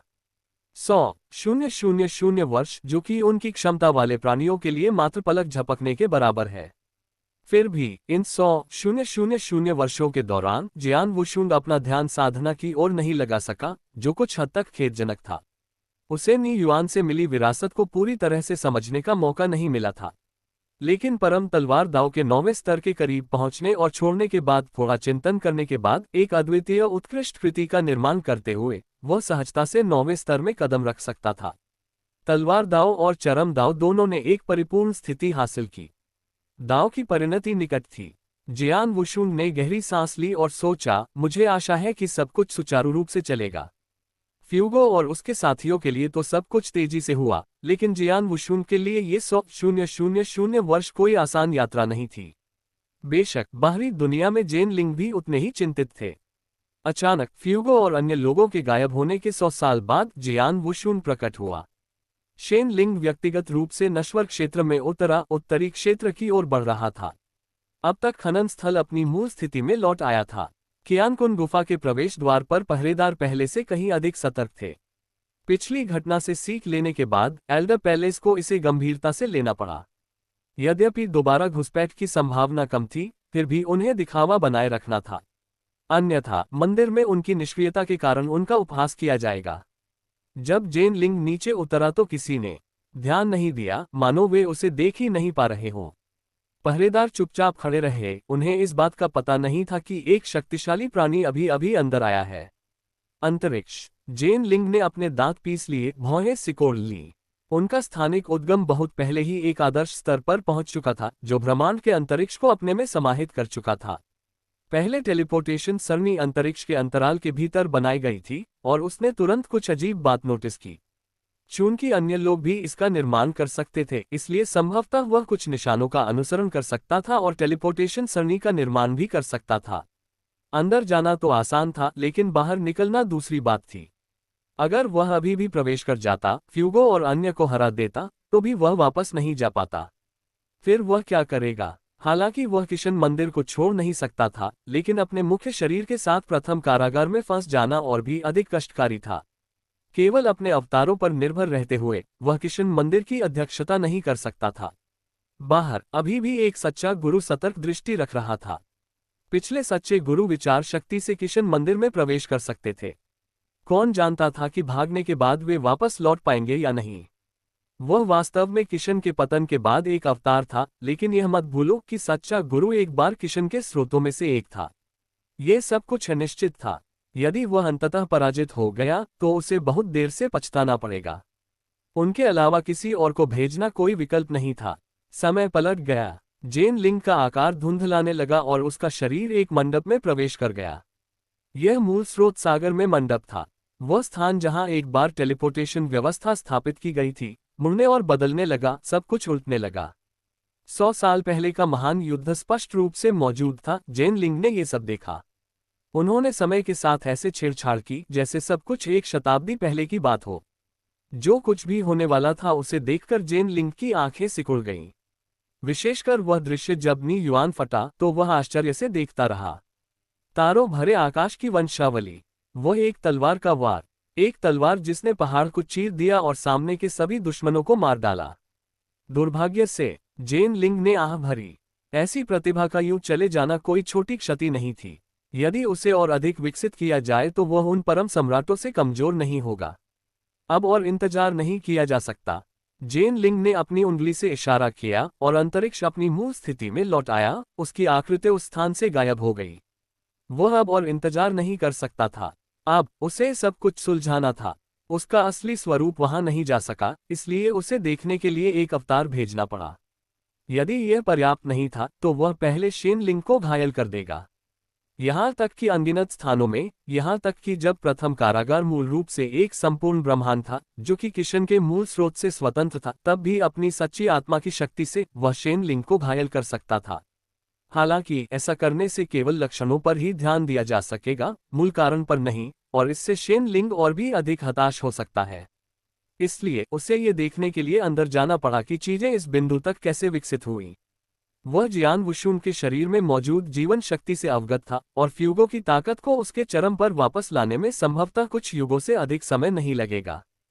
फ्यूगो अपने चरम पर दुर्जय था।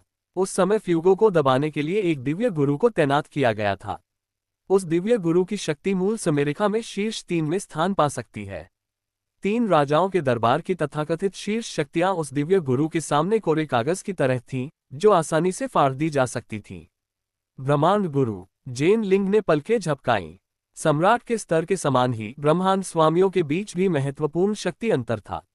कमजोर लोग सर्वोच्च शिखर के सामने कुछ भी नहीं थे। उस समय जुएयुन की ताकत उन यूनिवर्स मास्टर्स से कम नहीं थी। शक्तिशाली लोग असाधारण रूप से दुर्जय थे, जैसे कि किशन और 3 महान दिव्य गुरु। हालांकि किशन की ताकत एक समय मोरोटेम्पोरल यूनिवर्स में सभी यूनिवर्स मास्टर्स को नजरअंदाज करने के लिए पर्याप्त थी और शीर्ष स्तरीय पावरहाउस के रूप में रैंकिंग की गई थी। भले ही 3 महान दिव्य गुरुओं ने सेना में शामिल हो गए, फिर भी किशन का सामना करना एक क्षणभंगुर क्षण की तरह था। फाड़ना। अंतरिक्ष फट गया, जिससे एक दरार प्रकट हुई, और जब वह पुनः प्रकट हुई तो वह किसी अन्य स्थान पर थी। यहाँ आकाश धुंधला था, सूर्य या चंद्रमा नहीं था। अंतरिक्ष का संचालन भी बहुत अनोखा था। ये वह स्थान नहीं था जहां ब्रह्मांड का जन्म और विकास हुआ, इसे कृत्रिम रूप से बनाया गया था। 7वीं दुनिया के भीतर काला कछुआ मंदिर। जैसे ही जेन लिंग नीचे उतरा, जुवानी को इसका आभास हो गया और उसकी भौहें सिकुड़ गईं। 4 महान गुप्त लोकों में घटित घटनाओं के बारे में उसे कुछ जानकारी थी, तथा वह स्थिति की गंभीरता को समझता था। महाराज, क्या आपको मेरी सहायता की आवश्यकता है? जुवान यी ने इस बार बात को घुमा फिराकर नहीं पूछा, वह सीधे मुद्दे पर आ गया। जेन लिंग भी शर्मीला नहीं था। जुवान यी के साथ कंधे से कंधा मिलाकर खड़े होकर वे एक विशाल पर्वत के ऊपर खड़े थे, जहां से पूरी विशाल दुनिया दिख रही थी। ये स्थान काले कछुआ मंदिर का 7वां क्षेत्र था, विशाल और विस्तृत, स्वर्गीय क्षेत्र से छोटा नहीं। हालांकि यहाँ एक भी जीवित प्राणी नहीं था, या यूं कहें कि कोई भी साधक नहीं था। सभी कठपुतली थे। फिर भी ये कठपुतलियां अजीब तरह से मानवीय लगती थीं। एक नज़र में, यद्यपि यहाँ का वातावरण 4 महान गुप्त लोकों से भिन्न था, फिर भी विभिन्न स्थानों से आए कठपुतलियां उन लोकों के साधकों से मिलती जुलती थीं। मैं प्रथम जेल का दौरा करने की योजना बना रहा हूँ। जुवान यी ने कहा, मेरे प्रभु, एक बार आप चले गए तो वापस नहीं आ पाओगे। प्रथम कारागार एक तरफा मार्ग था, ये तथ्य सभी 4 मंदिर गुरुओं को ज्ञात था। अगर हम नहीं गए तो 3 युगों के भीतर वे बाहर आ जाएंगे। फिर फ्यूगो को कौन रोकेगा? जेन लिंग ने जुवान यी की ओर देखा। फ्यूगो की ताकत 3 राजाओं के दरबार को नष्ट कर सकती थी, हालांकि दिव्य मास्टर के बराबर नहीं, लेकिन ये बहुत दूर भी नहीं था। उसके पास प्रतिरोध करने की ताकत थी, लेकिन सिर्फ इतनी ही। अगर विरोधी पक्ष ने किशन मंदिर में उत्पात मचा दिया तो वे क्या करेंगे? इसलिए उसे प्रथम जेल में प्रवेश करना पड़ा। चाहे वह परिवर्तित अवस्था में हो या अपने वास्तविक रूप में, उसे जाकर देखना चाहिए। जुवान यी ने अपना सिर नीचे किया और आह भरते हुए कहा, महाराज, योजना क्या है? अब जब हालात इतने बिगड़ चुके थे तो उनके पास कोई और रास्ता नहीं था। वे केवल अंदर जाकर देख सकते थे कि आगे क्या करना है। ज्यादा चिंता मत करो। अगर किशन मंदिर सच में बन गया तो तुम सच में आजाद हो जाओगे, है न? जेन लिंग के शब्दों में कुछ छिपा हुआ अर्थ और असंतोष का संकेत था। जुवान यी के मन में सचमुच कुछ विचार थे।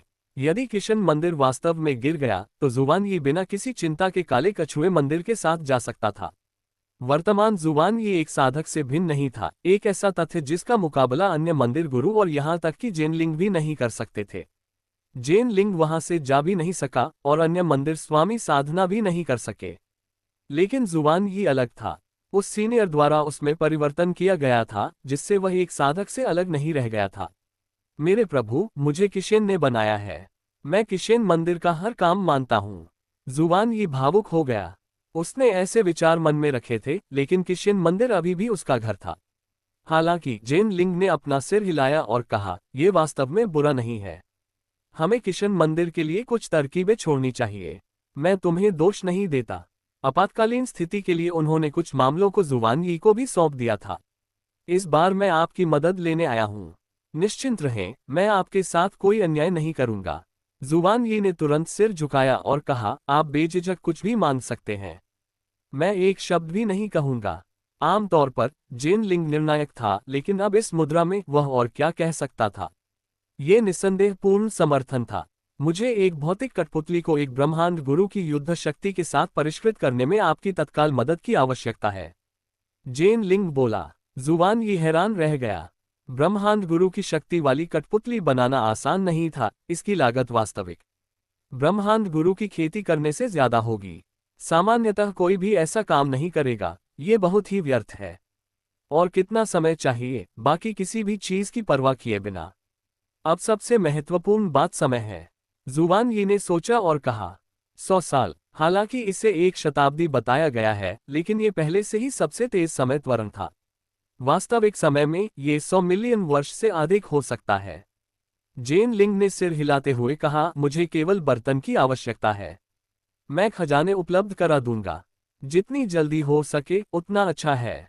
जुवान यी को सरसों का बीज सौंपने के बाद जेन लिंग ने देर नहीं की और सीधे वहां से चला गया। उसे अभी भी अन्य काम निपटाने थे। चूंकि वह एक भौतिक कठपुतली को संगठित कर रहा था, हालांकि उसकी शक्ति केवल ब्रह्मांड गुरु के स्तर तक ही पहुंच सकती थी, इसलिए उसे कुछ सहायकों की आवश्यकता थी।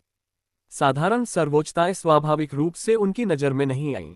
भगवान की कब्र। ये स्थान किशन मंदिर में सबसे रहस्यमय था और सबसे शक्तिशाली व्यक्तियों का निवास भी था।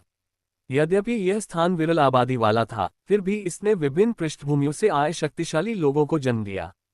संचय के अनगिनत युगों के माध्यम से पैदा हुए विशेष जीवन रूपों के क्षेत्र में सामान्य अभ्यासियों से अलग कई सर्वोच्च स्तर की शक्तियां उभरी।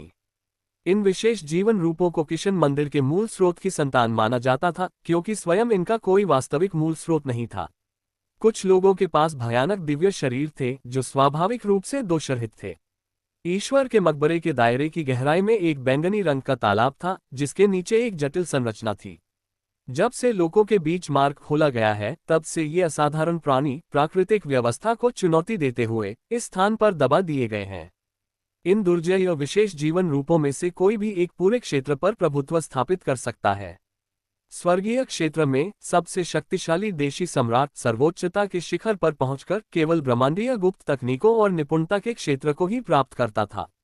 तुलनात्मक रूप से वे एल्डर पैलेस के कई पैलेस मास्टर्स के समान थे जो ग्रैंड एल्डर गुआंगमू के स्तर तक पहुंचने से बहुत दूर थे।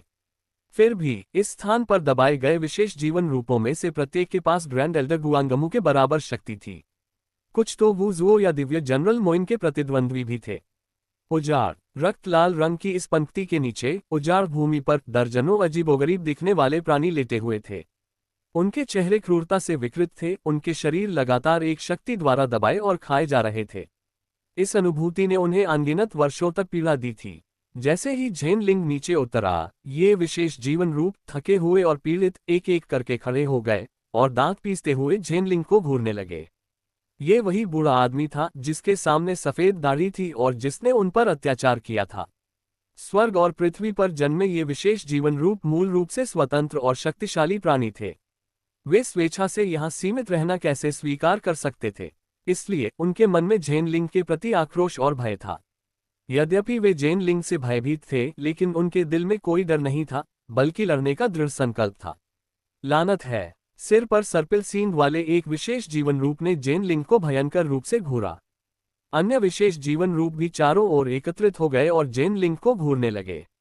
झेन लिंग ने चारों ओर नजर घुमाई और हंसते हुए कहा, इतने सालों के बाद भी तुम अभी भी उस बुरे स्वभाव से छुटकारा नहीं पा सके हो।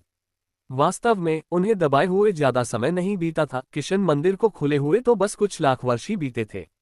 इन अनियंत्रित विशेष जीवन रूपों के लिए कारावास का एक क्षण भी असहनीय था। हम जन्मजात युद्ध देवता जो भगवान की कब्र पर घूमते हैं, ने आपको हमें कैद करने की चुनौती दी। क्या आपको इस स्वर्ग और पृथ्वी के नियमों से डर नहीं लगता? विशेष जीवन रूपों में से एक ने कहा। लेकिन झेन लिंग ने इसे खारिज कर दिया। वह इस स्वर्ग और पृथ्वी के नियमों को नियंत्रित करता था, उसे किस बात का डर था? टस्क, तुम जिद्दी लकड़ी के टुकड़े वास्तव में अडिग हो। झेन लिंग ने अपना सिर हिलाया। प्रारंभ में उन्होंने इन विशेष जीवन रूपों को वश में करने की योजना बनाई थी, क्योंकि एल्डर पैलेस में मौजूद बर्बादी की तुलना में उनकी ताकत बहुत अधिक थी। हालांकि उनका जिद्दी स्वभाव सिरदर्द साबित हुआ, इसलिए उन्होंने उन्हें यहां दबा दिया। झेन लिंग को और कुछ कहने की जरूरत नहीं थी। उसने सीधे कहा, तुम बाहर निकलना चाहते हो, है ना? अच्छा, अब मौका है। जाने का अवसर सुनकर विशेष जीवन रूपों की आंखें उत्साह से चमक उठी और वे एक बार फिर पास आ गए।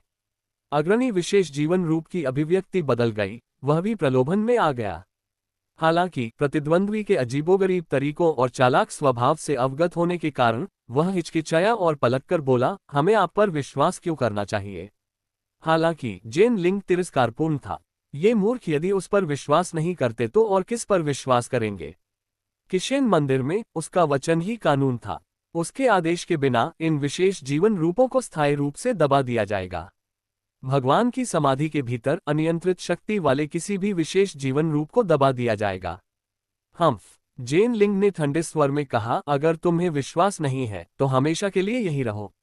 ये कहकर उसने जाने का नाटक किया। वे विशेष जीवन रूप तुरंत चिंतित हो गए। कई शक्तिशाली जीव, जिनमें सर्पिल सींग वाला जीव भी शामिल था, झेन लिंग को रोकने के लिए आगे बढ़े, उस पर हमला करने के लिए नहीं बल्कि जिज्ञासा से। उन्होंने पूछा, आपने जिस अवसर का उल्लेख किया है, क्या उसमें हमें आपके समक्ष समर्पण करना होगा? पूरी तरह से नहीं, बस ये जरूरत थोड़ी खतरनाक हो सकती है। अगर तुम डर रहे हो तो भूल जाओ, झेन लिंग ने लापरवाही से जवाब दिया और आगे बढ़ता रहा। विशेष जीवन रूपों में से सबसे शक्तिशाली ने धीमी आवाज में चर्चा शुरू कर दी। जब तक इसमें समर्पण शामिल नहीं था, उन्हें इसे स्वीकार करने में कोई समस्या नहीं थी। लेकिन डर के बारे में क्या? स्वाभाविक रूप से जन्मे असाधारण प्राणी, उनमें से कौन डरेगा? यहां तक कि अगर झेन लिंग जैसा कोई दुर्जय व्यक्ति भी व्यक्तिगत रूप से उतर आए तो भी वे डरेंगे नहीं। ठीक है, हम सहमत हैं, विशेष जीवन रूप एक के बाद एक बोले। जेन लिंग मन ही मन मुस्कुराया, उसने पाया कि ये विशेष जीवन रूप हमेशा की तरह विचारहीन थे। कब्र देवता पर्वत पर चिशुई की तुलना में यहाँ के प्राणी बच्चों के समूह की तरह थे। जेन लिंग ने मुस्कुराते हुए कहा, यह तो सच है। आप 4 महान गुप्त लोकों में सबसे शक्तिशाली प्राणी हैं। आप मृत्यु से कैसे डर सकते हैं? ये कहते हुए उसने कोने में कुछ झिझकते हुए विशेष जीवन रूपों पर नजर डाली। उसके शब्द सुनकर शेष विशेष जीवन रूपों ने भी दांत पीस लिए और आगे बढ़ गए। सभी 72 विशेष जीवन रूपों ने सहमति व्यक्त की। जेन लिंग ने अपना अनुरोध व्यक्त किया। उन्हें इन विशेष जीवन रूपों के मन बदलने का डर नहीं था, उनकी प्रतिष्ठा और गरिमा उनके लिए सबसे अधिक मायने रखती थी। एक अर्धचरण ब्रह्मांड मास्टर। जेन लिंग का अनुरोध सुनकर उनमें थोड़ी सतर्कता दिखाई दी। एक दुर्जय शत्रु का सामना करते हुए भय के स्थान पर लड़ाकू भावना का उभार उन पर हावी हो गया। भगवान की समाधि के भीतर रहते हुए उन्हें कभी भी शक्तिशाली सर्वोच्च शिखर साधकों का सामना नहीं करना पड़ा था। सबसे शक्तिशाली 13 आत्मा रक्षक थे। उनकी ताकत विशेष रूप से भयानक नहीं थी, लेकिन उनके पास किसी प्रकार का खजाना था जो उन्हें विशेष रूप से दबा सकता था। अब 2 हाफ स्टेप यूनिवर्स मास्टर्स को मारने के लिए उनके साथ जाने के जेन लिंग के प्रस्ताव को सुनकर उनके दिलों में उत्साह भर गया। जब तक ये कार्य सफल होता है, मैं न केवल आपकी स्वतंत्रता बहाल कर सकता हूँ, बल्कि भविष्य में आप 4 महान गुप्त क्षेत्रों में स्वतंत्र रूप से यात्रा कर सकते हैं, और मैं हस्तक्षेप नहीं करूंगा जब तक कि यह बेतहाशा हत्या न हो। मैं आपके कार्यों में हस्तक्षेप नहीं करूंगा। जेन लिंग को डर था कि ये अनोखे प्राणी शायद अपना काम नहीं कर पाएंगे, इसलिए उसने एक बड़ा प्रलोभन दिया। ये सुनकर कि सफलता उन्हें 4 महान गुप्त लोकों के बीच स्वतंत्र रूप से यात्रा करने की क्षमता प्रदान करेगी, ये विशेष जीवन रूप और भी अधिक उत्साही हो गए। वे अनगिनत युगों से भगवान की कब्र में थे, अपनी शुरुआत से ही कब्र में रह रहे थे। जब लोकों के बीच की सीमा टूट गई तो उन्हें अन्य 3 लोकों का पता लगाने के अपने पहले प्रयास में ही पकड़ लिया गया और उन्हें यहाँ कैद कर लिया गया, जिससे उनके मन में गहरी नाराजगी पैदा हो गई। अब जेन लिंग के इस वादे के साथ कि वे भविष्य में 4 महान गुप्त क्षेत्रों में स्वतंत्र रूप से यात्रा कर सकेंगे, खुशी के भाव उभरे। इनमें से प्रत्येक विशेष जीवन रूप में एक दिव्य शरीर था जो 60,000 गुना बड़ा था। उनमें से सबसे शक्तिशाली पहले ही लगभग 80,000 गुना दिव्य शरीर तक पहुंच चुका था, जो ड्रैगन भगवान से थोड़ा अधिक शक्तिशाली था। युन झोंग से तुलना। यदि उनकी स्वतंत्रता सचमुच बहाल हो जाती तो संभवतः 4 महान गुप्त क्षेत्र अराजकता में फंस जाते। हालांकि चालाक जेन लिंग का कभी भी उन्हें सच्ची आज़ादी देने का इरादा नहीं था। वह इन विशेष जीवन रूपों को प्रथम कारागार में ले जाना चाहता था, यद्यपि उसका वास्तविक रूप वहां नहीं जा रहा था। यदि उसका असली रूप चला जाए तो इन विशेष जीवन रूपों की सहायता की कोई आवश्यकता नहीं होगी। वह अपने द्वारा बनाए गए क्लोन को काले कछुए के मंदिर में भेजने का इरादा रखता था। हालांकि ब्लैक टॉर्टोइस टेम्पल द्वारा तैयार किया गया क्लोन समय और स्थान के माध्यम से अद्वितीय अनुग्रह के साथ आगे बढ़ा, लेकिन अंततः इसमें सच्चे आत्मा की शक्ति का अभाव था और उसे कुछ सहायता की आवश्यकता थी। ये विशेष जीवन रूप सबसे अच्छे सहयोगी साबित हुए। प्रत्येक में जबरदस्त ताकत थी और लड़ाकूपन की प्रबल भावना थी। कम से कम वे वुजुओं से जुड़े लोगों की तरह उदासीन होकर खड़े होकर उदासीन रहने का साहस तो नहीं करेंगे। उस समय सफलता या असफलता की परवाह किए बिना वे सभी स्थायी रूप से प्रथम कारागार में फंस जाएंगे। एक स्थायी समाधान। अब इन व्यक्तियों के बारे में चिंता करने की कोई आवश्यकता नहीं थी। उन्हें स्वतंत्रता देने से केवल अपने लिए ही परेशानी पैदा होगी, चाहे इसमें सफलता मिले या नहीं। इन असाधारण प्राणियों के मन की सरलता के बावजूद जब परेशानी खड़ी करने की बात आए तो कोई भी उन्हें नियंत्रित नहीं कर सका। जब समय आएगा तो व्हाइट टाइगर मंदिर को उनके खिलाफ कठोर कदम उठाने होंगे। अब पृथ्वी लोक में व्याप्त अराजकता के कारण व्हाइट टाइगर मंदिर के लिए सिरदर्द उत्पन्न हो गया था। यदि भविष्य में ये विशेष जीवन रूप पृथ्वी पर प्रवेश कर जाए तो इससे वास्तव में व्यापक अव्यवस्था फैल जाएगी। इसके अलावा जेन लिंग और कुछ मंदिर गुरुओं और दिव्य जनरलों के अलावा कोई भी इन विशेष जीवन रूपों को वश में नहीं कर सकता था। शर्तों पर बातचीत करने के बाद जेन लिंग ने इस क्षेत्र में गठन को सीधे तौर पर ध्वस्त कर दिया। पलक झपकते ही 100 साल बीत गए। पहली जेल। जियान वुशुंग और अन्य लोगों ने जेन लिंग की हरकतों पर ध्यान नहीं दिया, खास तौर पर शेनलिंग फ्रोलासा, जिसने 4 महान गुप्त लोकों की जासूसी भी नहीं की। इसके बजाय उसने उन साधकों को निर्देश दिया जिन्हें उसने नश्वर लोक में परेशानी पैदा करने के लिए प्रेरित किया था, जिससे ध्यान भटक जाए। 100 वर्षों की अवधि में जियान वुशुंग ने एक पल के लिए भी आराम नहीं किया और फ्यूगो की ताकत बढ़ने लगी थी। जियान वुशुन ने अपनी नजरें नीची कर ली, उसकी विचार शक्ति ने फुएगो की बेबाकी से जांच की। चूंकि दूसरे पक्ष को कोई संदेह नहीं था, इसलिए वह न केवल प्रतिद्वंद्वी की ताकत को महसूस कर सकता था, बल्कि मूल स्रोत को भी स्पष्ट रूप से देख सकता था। यह एक बहुरंगी मूल स्रोत था, एक परिपूर्ण स्थानिक मूल स्रोत, अत्यंत ठोस, ये ब्रह्मांडीय अंतरिक्ष था। एक पतला मूल स्रोत भी था, जिसे टेम्पोरल मूल स्रोत कहा जाता था। दाओ भगवान ने जियान वुशुन के अल्टीमेट स्वॉर्ड दाओ और एक्सट्रीम दाओ जैसे मूल स्रोतों में महारत हासिल की। अंतरिक्ष में अपने मुख्य अभ्यास के प्राथमिक मूल स्रोत को शामिल करने के बाद वे सम्राट बन गए। भले ही वह अब स्थानिक मूल स्रोत की खेती कर सकता था, लेकिन उसने अभी तक तलवार दाव और चरम दाव को स्थानिक मूल स्रोत में विलय नहीं किया था। अब उसका स्थानिक मूल स्रोत जितना मजबूत होगा, भविष्य में दाव का एकीकरण उतना ही सहज होगा। हालांकि दाव भगवान की मुद्रा में स्थानिक मूल स्रोत की खेती करना पहले से ही बहुत धीमा और बेहद कठिन था। उच्च क्षेत्रों तक पहुंचना असंभव लग रहा था, ठीक वैसे ही जैसे अब वह पहले ही ब्लैक होल के 99% भाग पर महारत हासिल कर चुका था, फिर भी वह अंतिम कदम नहीं उठा सका था। यदि वह सम्राट के दायरे में कदम रखता तो वह तुरंत ही ब्लैक होल के दायरे को समझ सकता था और शायद शीघ्र ही ब्लैक होल दायरे के शिखर तक भी पहुंच सकता था। अब एक दाव भगवान, वह खुद को विवश पाया। सम्राट अंतरिक्ष के अनुरूप था, जबकि ब्रह्मांड स्वामी समय के अनुरूप था। ब्रह्मांड मास्टर बनने के लिए पूर्वापेक्षा स्थानिक मूल स्रोत की साधना में निपुणता प्राप्त करना था। जब वह एक दाव लॉर्ड था, तो दाव मर्ज करने के लिए मूल स्रोत की खेती को सही होने की आवश्यकता नहीं थी।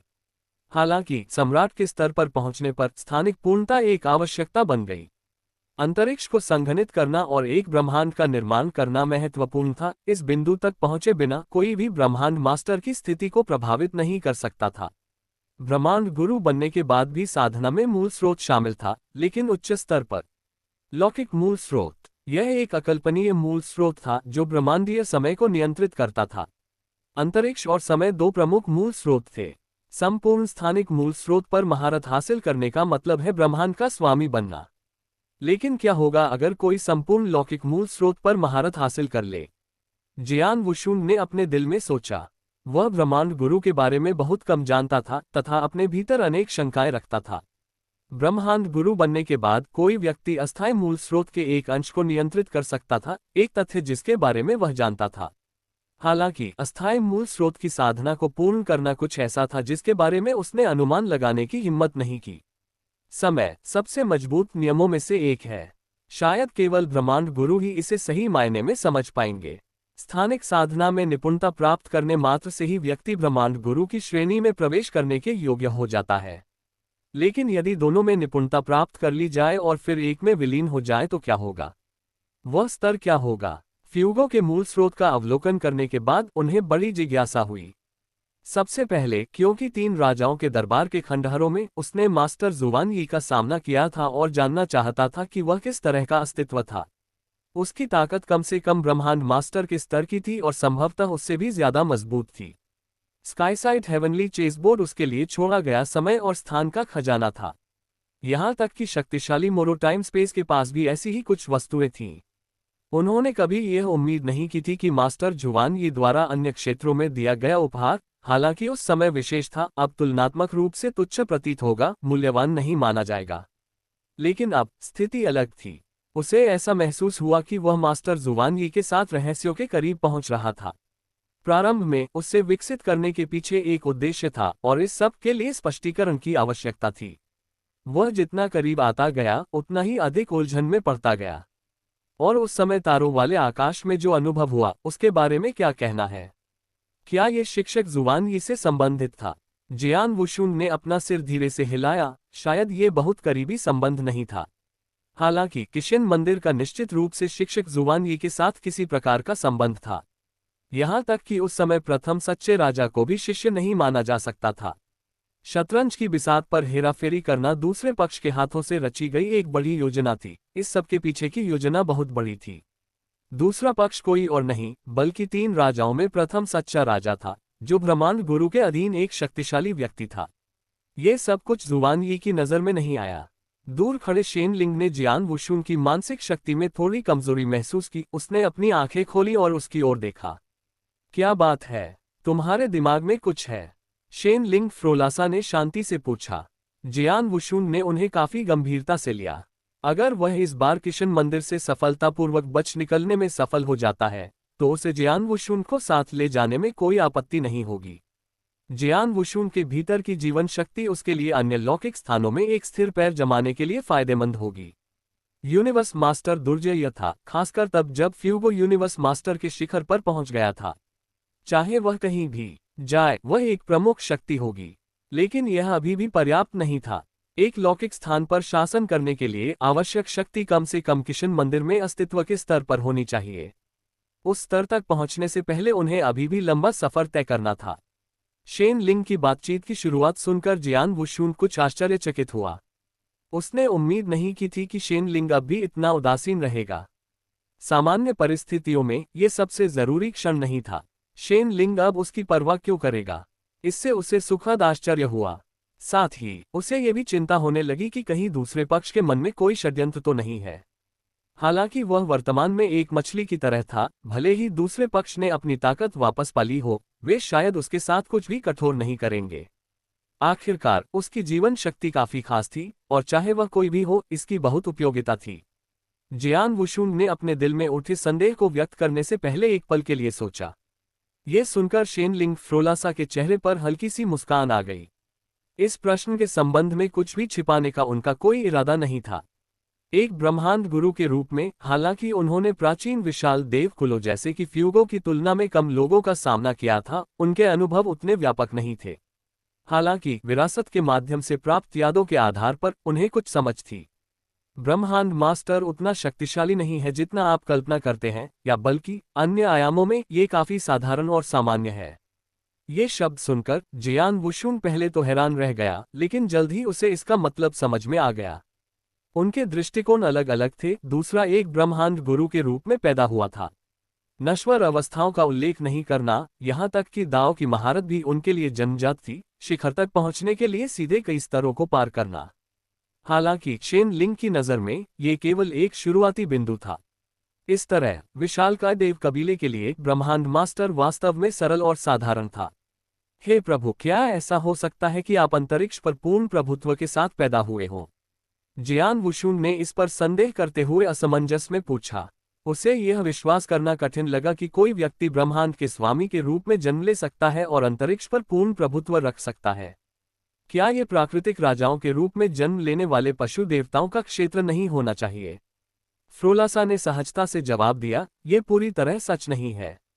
आप जैसे साधकों के मानकों को देखते हुए वास्तव में ब्रह्मांड गुरु की भूमिका में कदम रखने के लिए अंतरिक्ष पर महारत की आवश्यकता होती है।